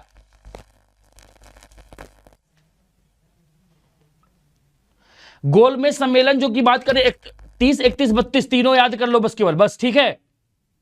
जोंग जलप्रपात आपको मैंने पहले बता दिया कहां पे है जोंग जलप्रपात, मैंने पहले ही करा दिया बेटा, पहले ही करा दिया। तेंदुलकर समिति गरीबी से संबंधित थी, और जो लकड़वाल समिति थी वो भी गरीबी से ही संबंधित थी, लेकिन वो एक अर्बन एरिया के बारे में बताया था तेंदुलकर समिति ने, और उन्होंने ग्रामीण एरिया के लिए बताया था, ये बात याद रखना, ठीक है। और जोंग जलप्रपात कर्नाटक। क्वेश्चन आया था, अगर जो चावल होता है ना, अगर हम पॉलिश किया हुआ चावल खा लेते हैं, आपको पता है यार चावल जो होता है बहुत ज्यादा मार्केट में खराब आने लगा है, मतलब पॉलिश किया हुआ चावल आता है और आपको लगता है सबसे बढ़िया क्वालिटी का चावल यही है, तो इससे कौन सा डिजीज होता है, ये क्वेश्चन पूछा गया, या फिर कौन सा रोग होता है अगर हमने पॉलिश किया हुआ चावल खा लिया है, तो कौन सा रोग हो सकता है। बढ़िया क्वेश्चन है, कोई बहुत ज्यादा ऐसा नहीं कि कठिन, बहुत खतरनाक सा क्वेश्चन है, बहुत ही अच्छा क्वेश्चन है। तो इससे जो रोग होने के चांसेस है वो बेरी बेरी रोग होने के चांसेस बहुत ज्यादा होता है। अगर ऑप्शन में आपके पास बेरी बेरी दे रखा होगा तो आपको बेरी बेरी लगा लेना है। अगर आप चावल जो खराब खाते हो तो ये आपको इससे रोग हो सकता है। कहीं कहीं इसको विटामिन ए भी नाम दे रखा होता है कि भाई विटामिन ए भी इसी वजह से हो जाता है क्योंकि इसमें चावल में पाया जाता है। तो कई सारे ऑप्शन इसके हो सकते हैं, बट डिपेंड करेगा ऑप्शन पे। लेकिन मैक्सिमम बच्चे कहते हैं सर जी बेरी बेरी ऑप्शन में दे रखा, तो अगर दे रखा होगा तो आप वहां पे उसको सही कर लेना। ओके है, चलो भैया नेक्स्ट पे आते हैं, जरा देखते हैं नेक्स्ट पे क्वेश्चन क्या है। अगला क्वेश्चन आया था कि भारत का स्वर्ण युग कौन सा युग था, है ना, प्राचीन भारत का स्वर्ण युग, गोल्डन जो काल कहा गया था, जो स्वर्ण काल कहा गया था भारत का, वो कौन सा काल कहा गया था, ये क्वेश्चन पूछा गया। ये तो आसान क्वेश्चन था, है ना, जो स्वर्ण युग वाला क्वेश्चन था। बताओ भैया कौन से काल को स्वर्ण काल कहा गया था, जरा जल्दी से बताइए। एक बार लाइव और तगड़े तरीके से सबके सब जल्दी से आ जाओ। बहुत बढ़िया, सभी के कमेंट आ रहे हैं, सब कुछ आ रहा है। तो जो गुप्त वंश आया था, जो गुप्त काल था, इस काल को एक्चुअल में भारत का गोल्डन पीरियड कहा गया था, भारत का स्वर्ण काल कहा गया था। जो गुप्त काल आया था उस काल को। एक क्वेश्चन आपके पास आया था, बहुत ही अच्छा क्वेश्चन था, कहा था 3 घन है। मैं अगले पेज पे समझा देता हूं कि क्या था क्वेश्चन, जरा समझो। 3 आपके पास कोण दे रखा था, है ना, 3 आपके पास घन दे रखा था और इनकी साइड दे रखी थी क्रमशः। जो पहला था वो था 2 सेंटीमीटर इसकी साइड, दूसरे की साइड थी 3 सेंटीमीटर और चौथे की साइड से 4 सेंटीमीटर। इन सभी को हमने मेल्ट किया और मेल्ट करने के बाद इनको हमने एक चौथा अलग से घन बना दिया, उसका घन एक चौथा अलग से हमने घन बना दिया। तो इन दोनों घनों के वैल्यूम का वैल्यूम तो बराबर होगा। तो क्या पूछा गया था, रेशियो क्या पूछा गया था, साइड का रेशियो क्या पूछा गया था। देखो इसमें क्या पूछा गया था, जरा देखते हैं, कोई दिक्कत नहीं है, जरा देखते हैं भाई यहां पे क्या होगा, जरा ध्यान से समझना। को कुछ खास वैसे करना नहीं इस क्वेश्चन में। अगर कभी भी किसी भी चीज को मेल्ट करके कोई दूसरे चीज के फॉर्मेट में उसको ढालते हैं या किसी एक चीज में रखा हुआ कुछ भी सामान किसी दूसरे सामान चीज में लेकर जाते हैं, तो हमेशा इस चीज को याद रखिएगा, दोनों का जो वैल्यूम होता है वो हमेशा बराबर करोगे। मान लो जो बड़ा वाला बनाओगे, इसकी साइड एस मान लो, इसका वैल्यूम होगा भुजा का क्यूब, इसका वैल्यूम होगा भुजा का क्यूब, इसका वैल्यूम होगा भुजा का क्यूब, बराबर चौथा वाला मान लो एस का क्यूब, दोनों उसकी साइड का क्यूब हो जाएगा। तो भाई जरा देखो, तो 7 4 11, 6 2 8 1 9, 91 और 8 आपका बराबर भुजा का एस क्यूब, 8 1 9 ये आपका 99। तो एस क्यूब बराबर आपके पास आ जाएगा 99। अब 99 को आप कुछ भी लिख सकते हो, अगर ऐसे मानो साइड होगा तो क्यूब रूट 99, ऐसा कुछ भी लिख सकते हैं। मतलब ये चीज है आपके पास लगातार, तो इन चीज से आप कुछ भी कर सकते हो, जो भी आपके पास दे रखा वो करेंगे। चलो भाई, अच्छा इसको क्यूब कर लो, हाँ इसको क्यूब कर लो, मैंने कोण कर दिया, इसको क्यूब कर लो, ठीक है, सॉरी भैया इसको क्यूब कर लेना, ठीक है। चलो ये भी बात हो गई क्लियर, इसमें भी कोई परेशानी नहीं है, इसमें भी कोई दिक्कत नहीं है। बढ़िया क्वेश्चन आ जाए तो इस बात को याद रखना, ठीक है। और जरा अगले क्वेश्चन पे आते हैं, जरा देखते रहो अगला क्वेश्चन क्या है। चलो भाई, समबाहु त्रिभुज की भुजा दे रखा था, क्षेत्रफल और ऊंचाई आपसे पूछा गया था। देखो समबाहु त्रिभुज है ना, जरा कमेंट बॉक्स में कमेंट करो इसका आंसर कितना बच्चा बता सकता है। जरा सभी के सभी आइए और कमेंट बॉक्स में कमेंट करो भाई कितना इसका आंसर क्या होगा। समबाहु त्रिभुज की भुजा 2 सेंटीमीटर है। आपसे क्या पूछेगा यहां पे कि समबाहु त्रिभुज की ऊंचाई और क्षेत्रफल कितना होगा। अगर भुजा आपके पास दे रखा है, ये बताओ समबाहु त्रिभुज का एरिया कितना होगा। सभी को पता है समबाहु त्रिभुज है तो √3/4 इंटू भुजा स्क्वायर, क्या यही होता है कि नहीं होता। किसी भी समबाहु त्रिभुज की बात करेंगे तो क्या होगा, √3/4 इंटू भुजा स्क्वायर, यही होगा। सिंपल सा क्वेश्चन है। अच्छा ठीक है, तो √3/4 और भुजा आपके पास क्या दे रखा है, 2 दे रखा है, 2 का स्क्वायर 4, 4 से 4 कटा, इसका जो एरिया आएगा वो √3 हो जाएगा। अगर इसकी हाइट पूछेगा तो हाइट कैसे निकालोगे। अगर मानो किसी भी समबाहु त्रिभुज की हाइट पूछता है तो हाइट कैसे निकालोगे, √3/2 यही तो होता है कि नहीं होता। तो यानी कि √3/2 इंटू ए, ये भी कटा, ए की वैल्यू 2 रखोगे कटा, यानी ये भी √3 आ गया। तो दोनों का अनुपात पूछेगा तो 1:1 दोनों का अनुपात आ जाएगा। अगर अनुपात पूछता है तो ये बात याद रखना, ठीक है। अगर अनुपात पूछता है तो दोनों का दोनों 1 आ जाएगा, अगर नहीं पूछता तो बाकी आगे कर लेना, ठीक है। ठीक है, चलो अगले क्वेश्चन पे आते हैं। FQDN का फुल फॉर्म, अब देखो भाई FQDN क्या ये ऑप्शन में दे रखा था। FQDN जरा देखो ध्यान से, एक सुमन ने भेजा हुआ क्वेश्चन 42,000 का 12%, 2 साल 8 महीने का CI। अच्छा ठीक है, अभी सुमन ये क्वेश्चन कराते हैं, जरा ये क्वेश्चन एक बार बच्चे का रोक लीजिए, अभी इस क्वेश्चन को भी कराते हैं। देखो FQDN होता है फुली क्वालिफाइड डोमेन नेम। अगर ये आपके पास ऑप्शन दे रखा होगा तो ये बिल्कुल सही कर लेना। बाकी ये सभी के सभी, जैसे GUI का फुल फॉर्म पूछ लेता है, बहुत इंपॉर्टेंट है, ये सारे के सारे याद रखिएगा। HLL का फुल फॉर्म पूछ लेता है, HTML का फुल फॉर्म पूछ लेता है, HTTP का फुल फॉर्म पूछा गया, IC का तो पूछा ही गया, ISDN का भी पूछ लिया गया, ISP बचा हुआ है, नहीं ये भी पूछ लिया गया, और JPEG बचा रह गया, ये भी आपसे क्वेश्चन पूछा जा सकता है। एक क्वेश्चन सुमन ने भेजा रखा है, प्रिंसिपल कितना दे रखा है यहाँ पे 42,000 रुपए, ये आज का क्वेश्चन था सुमन। रेट ऑफ इंटरेस्ट कितना दे रखा है भाई यहाँ पे, तो 12% रेट ऑफ इंटरेस्ट दे रखा है। और समय अगर देखा जाएगा यानी टाइम बात किया जाएगा तो 2 साल और 8 महीना टाइम दे रखा है भैया। और आपसे पूछा गया इसका CI कितना आएगा। चलिए भैया कमेंट दिखाइए बाकी बच्चों के, देखते हैं यहां पे क्या आएगा। अच्छा ठीक है, रुक रुक के चल रहा है, आपका नेट थोड़ा सा इश्यू हो गया है ना। अच्छा आज ही का क्वेश्चन था, कई सारे बच्चे कह रहे हैं। ठीक है जरा और देखते हैं क्या हो पाएगा। इस क्वेश्चन को जरा ध्यान से देखो और आराम से कर सकते हो, कोई बहुत बड़ा परेशानी नहीं है। ठीक है आराम से कर सकते हो, कोई बहुत वैसे नहीं कि बहुत ज्यादा खतरनाक सा क्वेश्चन आ गया। जरा देखो क्या हो पाएगा भाई। 12% का मतलब क्या रखते हैं, 12/100, 4 या 12 और 25 चौका 100, ये बात कर लोगे। अच्छा ये कल का है तो फिर आज क्यों करा रहे हो भैया, आज पहले आज वाले तो क्वेश्चन कर लिया जाए, है ना। आज क्यों करा रहे हो, फिर आज वाले तो क्वेश्चन कर लिया जाए। अगर कल के क्वेश्चन है तो आज वाले पहले क्वेश्चन कर ले, फिर बाकी बाद में कर लेंगे। ठीक है आज और किसी के पास कोई क्वेश्चन है, किसी बच्चे के पास और भी कोई क्वेश्चन है, अगर और किसी के पास क्वेश्चन होंगे तो बता। देखो जो भी पेपर दे के आ रहा है या तो वो नीचे नंबर चल रहा है उस पर आप अपने क्वेश्चन भेज सकते हो, या तो आप क्या करो, हाँ आराम से आप वहां नंबर पे क्वेश्चन भेज सकते हो। जरा आओ देखते हैं क्या होगा। आज भी ऐसे आया था तो ठीक है, हम क्या करेंगे, जो भी हमारे पास प्रिंसिपल दे रखा होगा पहले हम 3 लाइन खींचेंगे। 2 साल 8 महीना भले दे रखा, हम पूरा का पूरा 3 साल के लिए निकाल लेंगे।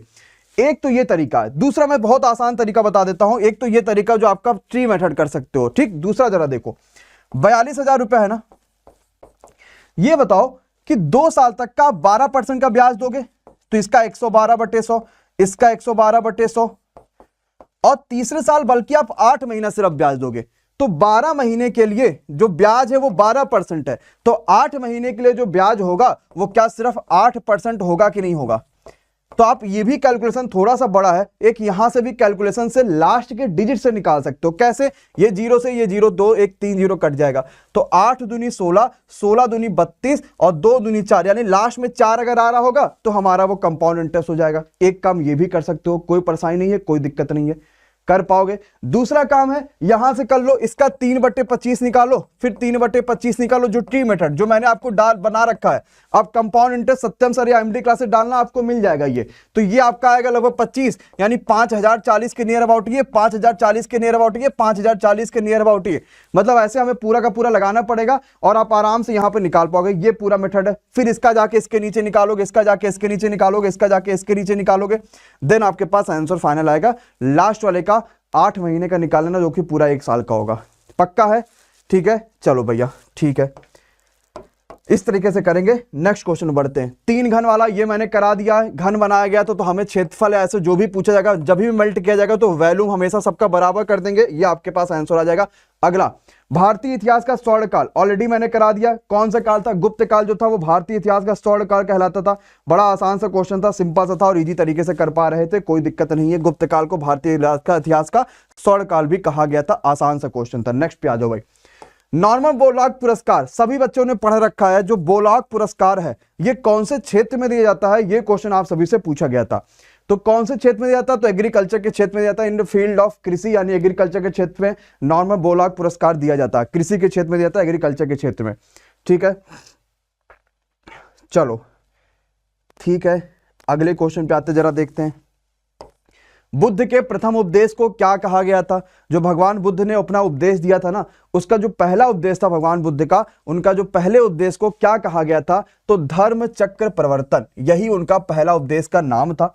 बहुत बढ़िया क्वेश्चन था, बट आपको पता होना चाहिए बहुत सारी चीजें, जैसे इन्होंने अपना पहला उपदेश कहाँ दिया था और साथ ही साथ पहले उपदेश के बाद इन्हें क्या कहा गया था, पहला जो उपदेश दिया गया था उसको क्या कहा गया था। बहुत सारी चीजें आपके यहां से भगवान बुद्ध से पूछी जा सकती हैं, उनको सबको आपको ध्यान से करना होगा। नेक्स्ट क्वेश्चन में बढ़ते हैं, देखते हैं अगला क्वेश्चन क्या होगा।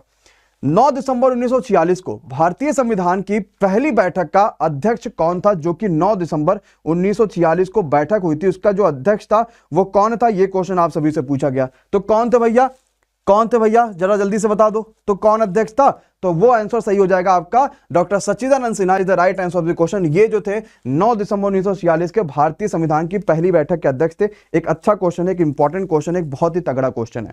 ठीक, बढ़िया क्वेश्चन है। सबसे बुजुर्ग सदस्य, इनको इसका अध्यक्ष भी चुना गया था और ये एक अस्थायी सदस्य, अस्थायी अध्यक्ष थे। तो ये भी एक क्वेश्चन पूछा था, संविधान सभा के अस्थायी अध्यक्ष में किसका नाम आता है, ये भी क्वेश्चन पूछा जाता है। अस्थायी और अस्थायी दोनों अलग अलग चीजें हैं, दोनों के बारे में लगातार क्वेश्चन आता है। तो अगर पूछा जाएगा अस्थायी सदस्य कौन थे, अस्थायी अध्यक्ष कौन थे, तो doctor Sachchidanand Sinha the right answer of this question, बिल्कुल सही होगा। एसआई और सीआई का अंतर 240 है। जरा एक बच्चे का आंसर क्वेश्चन दिखाइए। एसआई और सीआई का जो डिफरेंस है, मतलब अगर मैं बोलूंगा तो सीआई माइनस एसआई बराबर 240 दे रखा है। और क्या दे रखा था, रेट ऑफ इंटरेस्ट 8 और समय 2 सालों का दे रखा है। रेट ऑफ इंटरेस्ट बराबर 8% और समय दे रखा है 2 सालों का। तो क्या पूछा, प्रिंसिपल पूछा इसमें, भाई बताओ, ये आंसर दे रखा था। सर भाई कमेंट दिखाई बच्चों के सभी के, क्या पूछा था, है ना। अच्छा ठीक है भाई, इजी। चलो प्रिंसिपल पूछा था इसमें, आओ जरा देखते हैं कैसे कर पाएंगे भाई। देखो ज्यादा कुछ हमें इसमें खास नहीं करना, एक बार ध्यान से देखते हैं कि क्या हो पाएगा, कैसे कैसे कर पाएंगे, है ना। तो आराम से जरा समझना है कि क्या है ये। अगर मान लो कभी भी हमारे पास रेट ऑफ इंटरेस्ट 8% देता और समय 2 सालों की बात करता है, तो आपको ध्यान से समझना कि क्या कर पाएंगे। 8 दूनी 16 और 8 अठाएं 64, यानी 8 का जब स्क्वायर करोगे तो 0.64% की जो वैल्यू है वही एक्चुअली में 240 दे रखा होता है। बहुत आसान सा क्वेश्चन है। पॉइंट, क्योंकि 8 अठाएं 64 जो आपका डिफरेंस होता है वही उसका स्क्वायर आता है, तो 0.64% की जो वैल्यू है वही हमारे पास कितना दे रखा है, 240 दे रखा है। इतनी बात क्लियर। हमें चाहिए 100% की वैल्यू। हमें कितने की वैल्यू चाहिए, बिल्कुल बिल्कुल बिल्कुल, तो हमें किसकी वैल्यू चाहिए भैया, 100% की वैल्यू चाहिए। तो जब आप डिवाइड करोगे 0.64 को 100 से, तो ये आ जाएगा डायरेक्टली 375 बार कटेगा। और 100% की वैल्यू चाहिए तो 2 जीरो और बढ़ा दो, क्योंकि 1% की वैल्यू 375, तो 100% की वैल्यू 37,500। तो इसका जो सही आंसर आएगा वो 37,500 आएगा, जो प्रिंसिपल आएगा। क्लियर भैया। और किसी के पास जो भी क्वेश्चन होगा, नंबर अभी मैंने अपने हाथ में ले रखा है जो आपको नीचे दिखाई दे रहा है, इस नंबर पे आप सारे के सारे क्वेश्चन भेजिए और आराम से कर पाओगे भाई। अच्छा, एक बच्चे ने भेजा, कोई सामान है उसके प्राइस पे बेचने से 1200 रुपए में 20% छूट देने के बाद 10% का लाभ हो रहा है। अच्छा, अगर हमने 1200 में बेचा, 20% का छूट दिया, 10% का लाभ हो रहा है। अच्छा ठीक है, 1200 में बेचा, ठीक है, यही क्वेश्चन दे रखा था, ठीक है। अच्छा, एक बच्चे ने कहा सर जी टाइपिंग जो भी रहा होगा वो देख लेना भाई। चलो आओ जरा देखते हैं। तो अगर हमने किसी सामान को बेचने की 1200 रुपए में बेचा, 1200 रुपए में 20% की छूट पे बेचा और हमें 10% का लाभ हो रहा है, तो 1200 में बेचने पर हमें 10% का लाभ हो रहा है। तो यानी ये उस वस्तु का कॉस्ट प्राइस आ जाएगा कि भैया ये उस वस्तु का कॉस्ट प्राइस है। तो या देखो, या तो हमें कॉस्ट प्राइस मानो ये हमारे पास उस वस्तु का कॉस्ट प्राइस आ गया, तो कॉस्ट प्राइस या तो ये आएगा, या तो क्वेश्चन में कुछ ना कुछ इसमें एरर हो सकता है, आगे पीछे कुछ भी दे रखा है, कुछ भी हो सकता है। बस एक हमेशा एक बात याद रखना इंपॉर्टेंट, कि जब भी कोई भी अगर हम डिस्काउंट देते हैं तो वो एमआरपी पे ही हम वो डिस्काउंट देंगे। कभी भी कोई भी डिस्काउंट देंगे तो एमआरपी पे ही देंगे। कभी भी कोई भी फायदा या कोई भी नुकसान होगा हमें तो वो कॉस्ट प्राइस पे ही कभी भी कोई या फायदा या कोई भी नुकसान होगा। बस यहां से क्वेश्चन करते हैं। एक बच्चे ने साथ भेज रखा है, ये क्वेश्चन पूछा गया था। प्रिंसिपल दे रखा था 17,000 रुपए, रेट ऑफ इंटरेस्ट दे रखा था 5%, समय दे रखा था 3 सालों का, कंपाउंड इंटरेस्ट पूछ रखा है। ये क्वेश्चन दे रखा था आज का सेकंड शिफ्ट का, फर्स्ट शिफ्ट का क्वेश्चन दे रखा भैया ये, ठीक है। पीडीएफ आप तो कभी भी रख सकते हो अपने पास, कोई दिक्कत नहीं, बस ऑफर कम रहेगा, कम दिनों तक रहेगा। 10% डिस्काउंट दिया है और 20% का प्रॉफिट हो गया। अच्छा ठीक है, ये क्वेश्चन कह रहे हैं। और कितने में बेचा गया था बेटा शिल्पी? देखो अगर ऐसा हो रहा होगा तो एमआरपी पे आप क्या करोगे, 10% का डिस्काउंट। हमें एमआरपी चाहिए नहीं, एमआरपी का 90% बराबर कॉस्ट प्राइस पे हमें 20% का फायदा हो रहा है।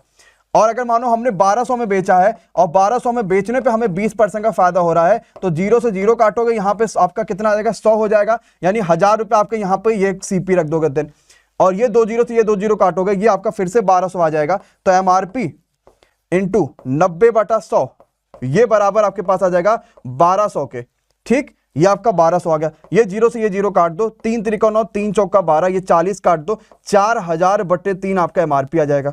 ये भी काम आप कर सकते हो अगर आपको डायरेक्टली वहीं से दे रखा है। बस इसी कॉन्सेप्ट को लगाना, ज्यादा कुछ नहीं समझना है, बस इसी कॉन्सेप्ट को लगाना है, ठीक। चलो अच्छा ये क्वेश्चन था, चलो देखते हैं, ये कर लोगे। इसका मैंने डायरेक्ट फॉर्मूला बना रखा है 15.7625 किसका निकालना है, 17,000 का इतना परसेंटेज निकाल दो, यही आपका आंसर होता है। एक पॉइंट हटाओगे तो 15, तो आपका ये 7 इधर हो जाएगा 0.625 इंटू 17। अब आप चाहो तो लास्ट डिजिट से भी कर लो, चाहो तो मल्टीप्लाई करके नियर अबाउट आंसर से भी देख लो। कैसे आएगा समझ में, आपको मैंने कहां पे बता रखा है ये भाई, सिंपल डालना कंपाउंड इंटरेस्ट। सत्यम सर आराम से आप कर लोगे, कोई परेशानी नहीं आएगी, कोई दिक्कत नहीं आएगी। क्लियर भैया। अंकित मूल 20% से बढ़कर 10% का डिस्काउंट देने के बाद कितना होगा। पहले आप 20% दे रहे थे, अब 10% दे रहे हो, 1200 का आपको वो हो रहा है, तो 1200 हो रहा है तो भाई उसका डिफरेंस यानी 10% की वैल्यू 1200 हो जाएगी, वही काम कर लो, ठीक। चलो, और 8 आदमी 9 घंटे 20 में काम खत्म, तो 10 आदमी 7 घंटे कितने दिन में काम करेंगे। क्या दे रखा था, 8 आदमी 9 घंटे तो 20 दिन में काम खत्म होता है, 10 आदमी 7 घंटे काम करे तो कितने दिन में काम खत्म होगा। एक ये क्वेश्चन बच्चों का आ गया है, बताओ भैया क्या हो पाएगा इस क्वेश्चन का सही आंसर। बढ़िया क्वेश्चन है, आसान सा क्वेश्चन है, जरा सोचो क्या हो पाएगा इस क्वेश्चन का सही आंसर। आसानी सा क्वेश्चन है, बहुत बढ़िया। तो बस काटो, 10 दूना 20, और कुछ काटने पीटने वाला है नहीं मुझे लग रहा है, तो 9 8 72 दूना 9 8 9 दुनिया कैसी काट दो, 9 8 72 144 दूना बटे 7, यही कटेगा, बस बराबर डी आ जाएगा। तो 7 दूनी 14 और 144 बटे 7 ये दिन आएगा। अगर यही आपके पास दे रखा होगा तो 144 0.4 कहां से आ जाएगा, 144 बटे 7 आ जाएगा, बिल्कुल सही है, बिल्कुल बिल्कुल बिल्कुल, अगर ये आपके पास दे रखा है, ठीक है। हमने करा दिया वो अध्यक्षता वाला। अर्णव बेटा आप लेट हो गए थोड़ा सा, अध्यक्षता वाले क्वेश्चन मैंने ऑलरेडी करा दिया, आप थोड़ा सा लेट हो गए, ठीक है। चलो और भी देखते हैं और भी क्या क्या क्वेश्चन आ रहे हैं। जितने क्वेश्चन आ रहे हैं लगभग सारे करा दिए। ग्रुप डी का क्या कहते हो, कुछ निकाला जाए तगड़ा बैच ग्रुप डी के बच्चों के लिए। एक क्वेश्चन आया था, अगर A square plus B square और प्लस सी स्क्वायर बराबर 2 ब्रैकेट में ए प्लस बी और प्लस सी, तो आपसे पूछा था find the value of A plus B plus C, इसकी वैल्यू क्या होगी बताना है। Find the value of A plus B plus C, इसकी वैल्यू क्या होगी, ठीक है। और A square plus B square plus C square बराबर 2 ब्रैकेट में ए प्लस बी प्लस सी।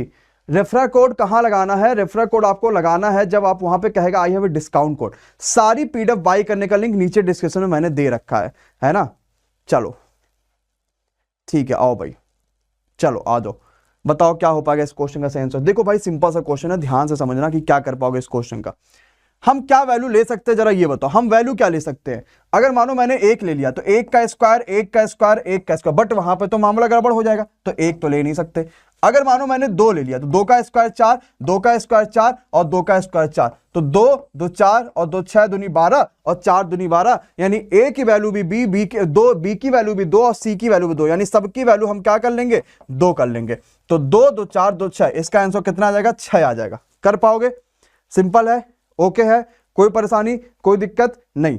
चलो भाई 75 अटेम्प्ट कर रहे हो, अच्छा अटेम्प्ट कर रहे हो, बढ़िया अटेम्प्ट है, आराम से कर पाओगे, है ना, कोई दिक्कत खास आपको नहीं आने लगी अगर आपने 75 अटेम्प्ट कर रखा है तो, ठीक है। चलो भैया अगले क्वेश्चन पे आते हैं, जरा देखते हैं अगली बात क्या कहता है। इतना बात तो चलो क्लियर हो गया। चलो ग्रुप डी के लिए जो है, अच्छा क्वेश्चन में कह रहे हो कुछ गलत दे रखा है, चलो आंसर अगर ये क्वेश्चन दे रखा हो तो यही हो पाएगा। 200,000 के नोट पर किसका चित्र अंकित है, ठीक है, ये क्वेश्चन पूछा हुआ था कि 2000 के नोटों पे, ठीक है, किसका चित्र अंकित है, ये क्वेश्चन पूछा था। चलो ध्यान से देखना, किसका अंकित है ये पूछा था क्वेश्चन, तो किसका है, मंगलयान का, ठीक है, मंगलयान का, ठीक है, मंगलयान का अंकन है उसमें, ठीक है, अंकित चित्र किसका है, मंगलयान का है। अब देखो कुछ और नोट यहां पे दिए गए हैं, इनका भी देख लो क्या क्या है। 500 का नोट है, चलो यहां पे देखो ध्यान से, 500 की नोट की बात की गई, फिर 100 की नोट, फिर 200 की, फिर 50 की और 10 की, तो क्या होगा देखो 500 की नोट पे क्या है, लाल किला, ठीक है, लाल किला का चित्र है। अगर हम 100 की नोट की बात करें, रानी की राव, रानी की बाव, वाव, ठीक है बोलते हैं उसको। उसके बाद सांची का स्तूप है 200 की नोट पे, ये इंपॉर्टेंट है, सांची का स्तूप पूछ सकता है। फिर पास में हम्पी रथ है, ठीक है, हम्पी रथ की बात की गई है 50 की नोट पे, 50 की नोट पे हम्पी रथ है, और 10 की नोट पे कोंकण सूर्यदेव मंदिर का अंकन है, ठीक है, ये याद रखना। तो ये सारे के सारे नोट याद कर लो, क्योंकि आज 2000 की नोट का क्वेश्चन पूछा हुआ था, तो ये क्वेश्चन आपके लिए इंपॉर्टेंट हो जाता है, हो सकता है पेपर में पूछ। ये फर्स्ट शिफ्ट, ये सेकंड शिफ्ट के क्वेश्चंस हैं, ये सारे के सारे सेकंड शिफ्ट के हैं। फर्स्ट के शिफ्ट के क्वेश्चंस मैं बाद में करा दूंगा, फर्स्ट शिफ्ट के क्वेश्चंस बाद में, इसके बाद जस्ट इसके बाद हो जाएगी, ठीक है, तो याद रखना यहां पे, ठीक है, जस्ट इसके बाद हो जाएगी, ठीक है, सेकंड शिफ्ट वाली। फिर आया था भारत छोड़ो आंदोलन की बैठक कहां हुई थी, तो आप सभी को पता होगा कि मुंबई, ठीक है, मुंबई में, ठीक है, ग्वालियर टैंक में, ठीक है, मुंबई के ग्वालियर टैंक में हुई थी, ये बात याद रखना। भारत छोड़ो आंदोलन, क्विट इंडिया मूवमेंट बोलते हैं इसको।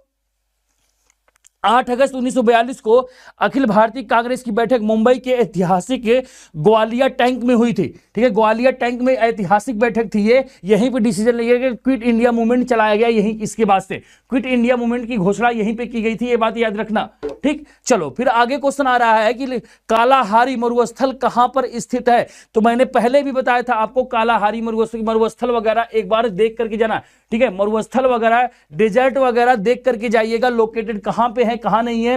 जितना बार मैं एनालिसिस की सारी की सारी आपको बताया हूं यहां पे, तो कहां बोत्सवाना में है, ठीक है, बोत्सवाना में है। कुछ देख लो, सहारा क्षेत्र कहां पे, उत्तरी अफ्रीका में है। विक्टोरिया क्षेत्र ऑस्ट्रेलिया में है। गोबी क्षेत्र की अगर बात करें तो मंगोलिया और चीन के भी पड़ता है। कालाहारी क्षेत्र आपका बोत्सवाना में है ही है। और तकला मकान, ठीक है, जिसको बोलते हैं तकला मकान, कहां पे, चीन में है। और सोनोआरन, ठीक है, क्षेत्र अमेरिका और मैक्सिको के बीच में पड़ता है। और नबीब क्षेत्र की बात करें तो नाबिया, ठीक है, क्लियर हो गया, याद रहेगा सभी को। चलिए तो याद रखना, यहां पे कुछ याद है, विक्टोरिया क्षेत्र याद रखना, विक्टोरिया याद रख लेना, सहारा याद रख लेना, ठीक है, और गोबी, ठीक है। ये अब कालाहारी पूछ लिया, तो ऐसा नहीं है कि कालाहारी पूछ लिया है तो अब नहीं पूछेगा, दोबारा रिपीट कर सकता है, रिपीटेड क्वेश्चन बहुत बार हैं, ठीक है। तो तकला मकान, ठीक है, तकला मकान को भी याद कर लेना, ये भी इंपॉर्टेंट है, तो हो सकता है पेपर में बन जाए आपके, तो चीन हो जाएगा, तकला मकान में चीन हो जाएगा। ये सारे के सारे जो है एग्जाम्पल दिए हुए हैं आपके लिए, ये सारे के सारे एग्जाम्पल आपको बहुत इंपॉर्टेंट रखेंगे, ठीक है, याद रखिएगा इसको, ठीक। मैंने पहले बताया, सत्यम सर आज मीटिंग में गए हुए हैं, पहले ही मैंने आपको बता दिया, आते ही सूचना मैंने प्रोवाइड कर दी आपको, ठीक है।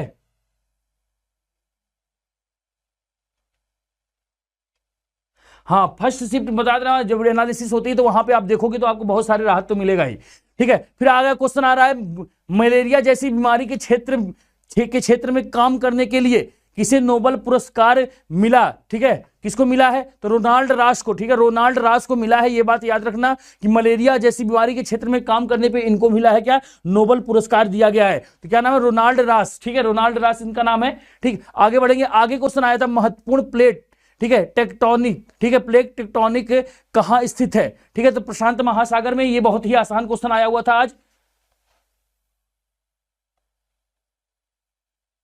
चलिए आया था फिर, वेटिंग फॉर वीजा के लेखक कौन है, वेटिंग फॉर वीजा के लेखक तो अंबेडकर है। आप सभी को पता होगा कि अंबेडकर साहब ने लिखा है वेटिंग फॉर वीजा नामक, भीमराव अंबेडकर ने अंग्रेजी में अपनी आत्मकथा लिखी थी, ठीक है, अंग्रेजी में अपनी आत्मकथा लिखी थी इन्होंने। फिर आया था क्वेश्चन आया, प्रत्यूष सुपर कंप्यूटर किसके उपयोग में लाया जाता है, मौसम की, ठीक है, मौसम की भविष्यवाणी के हेतु, ठीक है। प्रत्यूष सुपर कंप्यूटर की बात अगर हम करें तो मौसम की जानकारी हेतु है, याद रखना प्रत्यूष, ठीक। चलो फिर आया था क्वेश्चन हमारा कि सेल कैसी अथॉरिटी है, ठीक है, पीएसयू, पब्लिक सेक्टर, ठीक है, अंडरटेकिंग, ठीक है, ठीक है, पीएसयू है एक, सेल जो है हमारी है वो क्या है, पीएसयू है, ठीक है, पीएसयू है एक, आप सभी को पता होगा ये बात। ये हमारे फर्स्ट शिफ्ट के हैं, ठीक है, ये हमारे फर्स्ट शिफ्ट के हैं, याद रखना। फिर आया था क्वेश्चन, अर्जुन वृक्ष की छाल किस रोग में उपयोग लाई जाती है, तो ये आप सभी को पता होना चाहिए कि अर्जुन वृक्ष की छाल जो है बेटा वो किस उपयोग में लाई जाती है, हृदय रोग के उपयोग में, ठीक है, हृदय रोग के उपयोग में बहुत ही सहायक होती है, याद रखिएगा, अर्जुन वृक्ष की छाल, ठीक है, अर्जुन वृक्ष की छाल जो होती है वह सबसे उपयोगी कहां पे है, हृदय रोग के लिए बहुत ही उपयोगी से साबित होती है, ठीक है। चलो गुड इवनिंग भाई, गुड इवनिंग। चलिए आज का हमारा अगला क्वेश्चन कह रहा है, भारत छोड़ो आंदोलन कब शुरू किया गया, तो भारत छोड़ो आंदोलन की बात की जाए तो 8 अगस्त, ठीक है, 8 अगस्त की बात किया, 8 अगस्त, ठीक है, 8 अगस्त, 8 अगस्त, ठीक है, 8 अगस्त की बात किया जाए, यहां पे लिखा हुआ है, ठीक है, तो 8 अगस्त, ठीक है, 8 अगस्त 2020, यहां पे 2042 होगा, 2020 नहीं होगा, ठीक है, 1942 होगा, 1942 होगा भैया, 2020 लिखा हुआ है, 8 अगस्त, ठीक है। तो यहां पे अच्छा ये कुछ और लिखा है, यहां पे लिखा है 8 अगस्त 2020 को भारत छोड़ो आंदोलन के 78 वर्ष पूरे हो गए, एकदम सही लिखा हुआ है, ठीक है। तो 1942 को शुरू हुआ था 8 अगस्त को, और ये कितने वर्ष पूरे हुए, 78 वर्ष, ठीक है, 78 वर्ष पूरे हुए हैं, 78 वर्ष पूरे कर दिए गए हैं, जिसे अगस्त क्रांति के नाम से भी जाना जाता है, ये बात याद रखना, अगस्त क्रांति के नाम से भी इसको हम जानते हैं, ठीक है, भारत छोड़ो आंदोलन, ठीक है। चलो अगला क्वेश्चन आ जाया था सबसे लंबा, देखो अब ये क्वेश्चन देखो ध्यान रखना कि यहां पे इस भारत छोड़ो आंदोलन से क्विट, ठीक है, क्विट इंडिया मूवमेंट से क्वेश्चन पूछा, वहां पे पहले शिफ्ट में क्या क्वेश्चन पूछा, वो पूछा भैया कहां पे इसकी बैठक हुई थी, मुंबई में, तो मुंबई में इसकी बैठक हुई थी, ठीक है, तो ये बात हमने क्लियर कर ले। अब देखो यहां पे फर्स्ट शिफ्ट में क्वेश्चन पूछा हुआ था भारत छोड़ो आंदोलन कब शुरू किया गया, तो रिलेट करके बहुत क्वेश्चन पूछ रहा है, ठीक है, ये बात याद, ठीक है, ये बात याद रखिएगा आप सभी लोग कि भैया रिलेट करके क्वेश्चन बहुत पूछ रहा है, एक टॉपिक से अलग अलग टाइप के बहुत बार क्वेश्चन पूछ ले रहा है यहां पे, तो ये बात याद रखना। फिर आया था सबसे लंबा नेशनल हवाई हाईवे, ठीक है, नेशनल हाईवे की बात करा तो राष्ट्रीय राजमार्ग 44 है, ठीक है, NH 44 सबसे लंबा है, ठीक। चलो और फिर क्वेश्चन आता है 31 दिसंबर 2020 तक सबसे युवा ग्रैंड मास्टर कौन है, तो या आपको सभी को ग्रैंड मास्टर की बात की, युवा ग्रैंड मास्टर है तो सर्जेन कार्जाकिन, ठीक है, कर्जाकिन नाम है उनका, सर्जेन कर्जाकिन, आप सभी को पता होना चाहिए कि ये क्वेश्चन एक बार और पूछा जा चुका था, ये रिपीटेड क्वेश्चन था, ठीक। चलो फिर अगला क्वेश्चन आया था बिजनेस स्टार्टअप में कौन सा राज्य प्रथम है, बिजनेस स्टार्टअप में कौन सा राज्य प्रथम है, तो गुजरात, ठीक है, गुजरात सबसे नंबर 1 पे है। फिर आता रेगुलेटिंग एक्ट किस वर्ष जारी किया गया, तो 1973 का भारत सरकार का रेगुलेटिंग एक्ट था, याद रखना 1773 का रेगुलेटिंग एक्ट था, ठीक है, 1773 का रेगुलेटिंग एक्ट था, ईस्ट इंडिया कंपनी ने जारी किया था ये। चलो अगला क्वेश्चन आया हुआ था 1968 में किसे नोबेल पुरस्कार मिला, जिन्होंने साझा किया था, ठीक है, हरगोविंद खुराना, क्वेश्चन कुछ ऐसे ही आया हुआ था, 1968 में किसे नोबेल पुरस्कार मिला था, जिन्होंने साझा किया था, तो हरगोविंद खुराना हो जाएंगे यहां पे। फिर एक क्वेश्चन आया हुआ था यहां पे वर्ल्ड इकोनॉमिक फोरम 2019 की थीम क्या थी, थीम पूछा था, तो थीम आप सभी को पता होगा ग्लोबलाइजेशन 4.0, ठीक है, ये था ग्लोबलाइजेशन 4.0 इसकी थीम थी, ठीक है, इसकी थीम डिसाइड की गई थी। अगला क्वेश्चन आया था यहां पे लिंगराज मंदिर की स्थापना किसने करवाई थी, लिंगराज मंदिर, ठीक है, तो ललाट इंदु केसरी, ठीक है, ललाट इंदु केसरी ने करवाया था, लिंगराज मंदिर भुवनेश्वर में पड़ता है, सबसे बड़ा मंदिर है ये, ठीक है, भगवान शिव के लिए एक हरिहार को समर्पित है, ठीक है, याद रखना। अच्छा लिंगराज मंदिर बृहदेश्वर मंदिर जिस दिन आया था उस दिन मैंने आपको क्यों करवाया था ना, ठीक है, मैंने उस दिन करवाया था आप सभी को यहां पे कि भैया यहाँ पर लिंगराज मंदिर भी जाके पढ़ के चले आना। देखिए यहां पे क्वेश्चन आ गया, जिस दिन बृहदेश्वर मंदिर वाला क्वेश्चन पूछा हुआ था वहां पे मैंने इसको करवाया था, कल वाले दिन वाले एनालिसिस मैंने ही करवाया था ना, तो वहां पे आपको क्या था,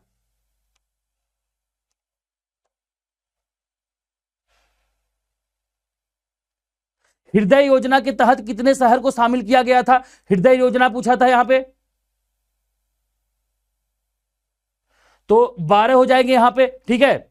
फिर आया तो क्वेश्चन 2018 में कौन सा INS पोत को शामिल किया गया, तो INS विक्रम को शामिल किया गया था, INS विक्रम को, ये तो आसान क्वेश्चन आया हुआ, तो बहुत ही आसान, ठीक।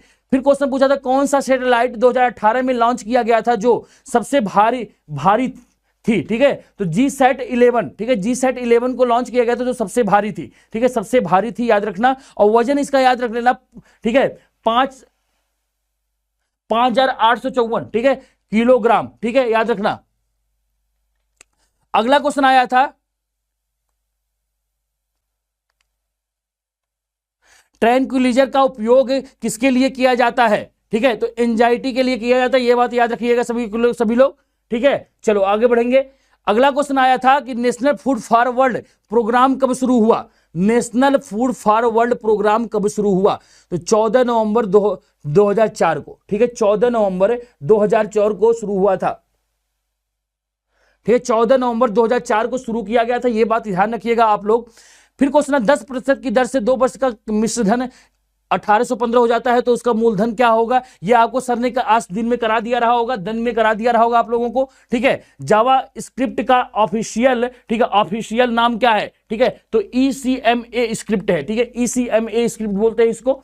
ठीक है, चलो आगे क्वेश्चन आया था, कौन से स्वतंत्र संग्राम सेनानी भारत के राजभाषा हिंदी को घोषित करवाने के लिए अमर हो गए, तो राम मनोहर लोहिया। ये तो आप सभी को पता होना चाहिए कि राम मनोहर लोहिया ने हिंदी भाषा को करवाने के लिए अमर सिद्ध हो गए, अमर हो गए। ठीक है, ये बात आपको सभी को पता होगी। तो सेकंड शिफ्ट के कुछ क्वेश्चन मैंने पहले ही करा दिए बेटा, सेकंड शिफ्ट के क्वेश्चंस मैंने पहले ही करा दिए, आज ज्यादा क्वेश्चंस मिल नहीं पाए थे। ठीक है, ज्यादा क्वेश्चंस मिल नहीं पाए वहां पे, कुछ ही केवल 8-10 क्वेश्चन ही मिल पाए थे वहां पे। ठीक, ये फर्स्ट शिफ्ट के सारे क्वेश्चंस मुझे लग रहा है आप लोगों ने किया होगा। फर्स्ट शिफ्ट के सारे क्वेश्चंस आप लोगों ने किया था क्या कल? चलिए, ये आया था, कौन सी कृषि व्यवस्था में खेत को जोतकर सारी प्रक्रिया करने के बाद उसे ढका दिया जाता है, तो शेल्टर फार्मिंग बोलते हैं इसको, शेल्टर फार्मिंग। ये फर्स्ट शिफ्ट में आया था। स्वदेशी भाषा के लिए कौन सा वर्ष घोषित किया गया था? ठीक है, 2019। अच्छा, ये सब क्वेश्चन आप लोगों ने किया हुआ है, शायद आप लोगों ने ये सब सारे के सारे क्वेश्चन सर ने करवाए रखे हैं आप लोगों के लिए। ठीक है, ये फर्स्ट शिफ्ट के क्वेश्चन है। चलो, तो यहां पे याद रखना, अब कुछ क्वेश्चन आप लोग को अगर याद हो तो आप मुझसे पूछ सकते हो, अभी पूछ सकते हो। आप लोग को जीएस के जो भी क्वेश्चन आपको याद हो, ठीक है, जो भी क्वेश्चन आप लोगों को जीएस के याद हैं, ठीक है, वो क्वेश्चन आप मुझसे पूछ लीजिए। यहां पे फटाफट सभी के सभी पूछ लो, मैं यहां पे जवाब दे दूंगा। फटाफट सभी के सभी पूछ लो। कुछ क्वेश्चन अगर आप पेपर दे करके आए हो तो आप अभी पूछ लो, मैं जवाब उसका देना चाहूंगा, आप लोग को तुरंत जवाब दे दूंगा। चलिए बताइए, अगर कुछ क्वेश्चन आ जाए तो।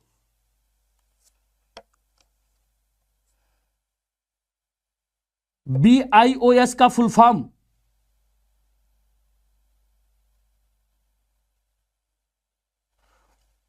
ये क्वेश्चन आया था क्या?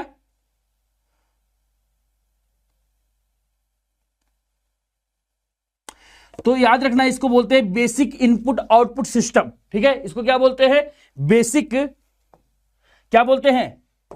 क्या आया था? BIOS आया था ना, तो बेसिक इनपुट आउटपुट सिस्टम। ठीक, और कोई क्वेश्चन आया था?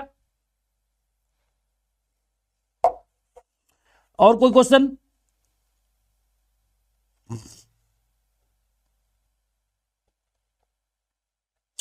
और कोई क्वेश्चन आया था? पूछ लीजिए भैया, आप लोग अभी अभी पूछ लो सभी के सभी।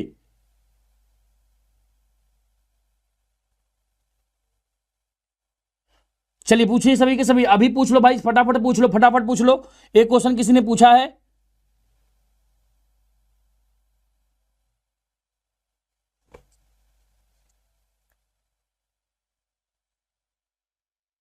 वंदे मातरम क्या पूछ रहे थे आप? वंदे मातरम किसने लिखा है?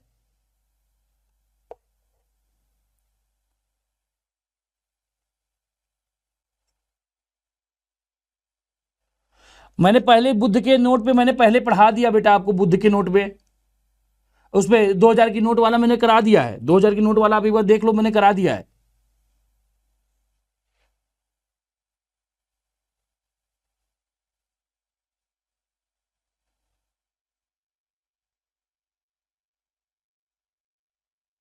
मिल जाएगी पीडीएफ, मिल जाएगी पीडीएफ की टेंशन मत लीजिए। क्वेश्चन आप लोग पूछ लीजिए, क्वेश्चन पूछ लो। BIOS मैंने पढ़ा है, बता दी, बेसिक इनपुट आउटपुट सिस्टम बोलते हैं उसको, BIOS को।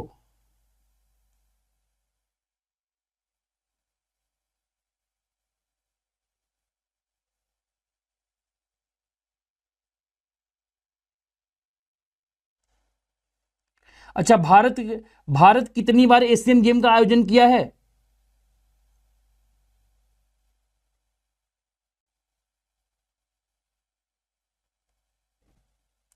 भारत कितनी बार एशियन गेम का आयोजन किया है, यह क्वेश्चन आया था क्या?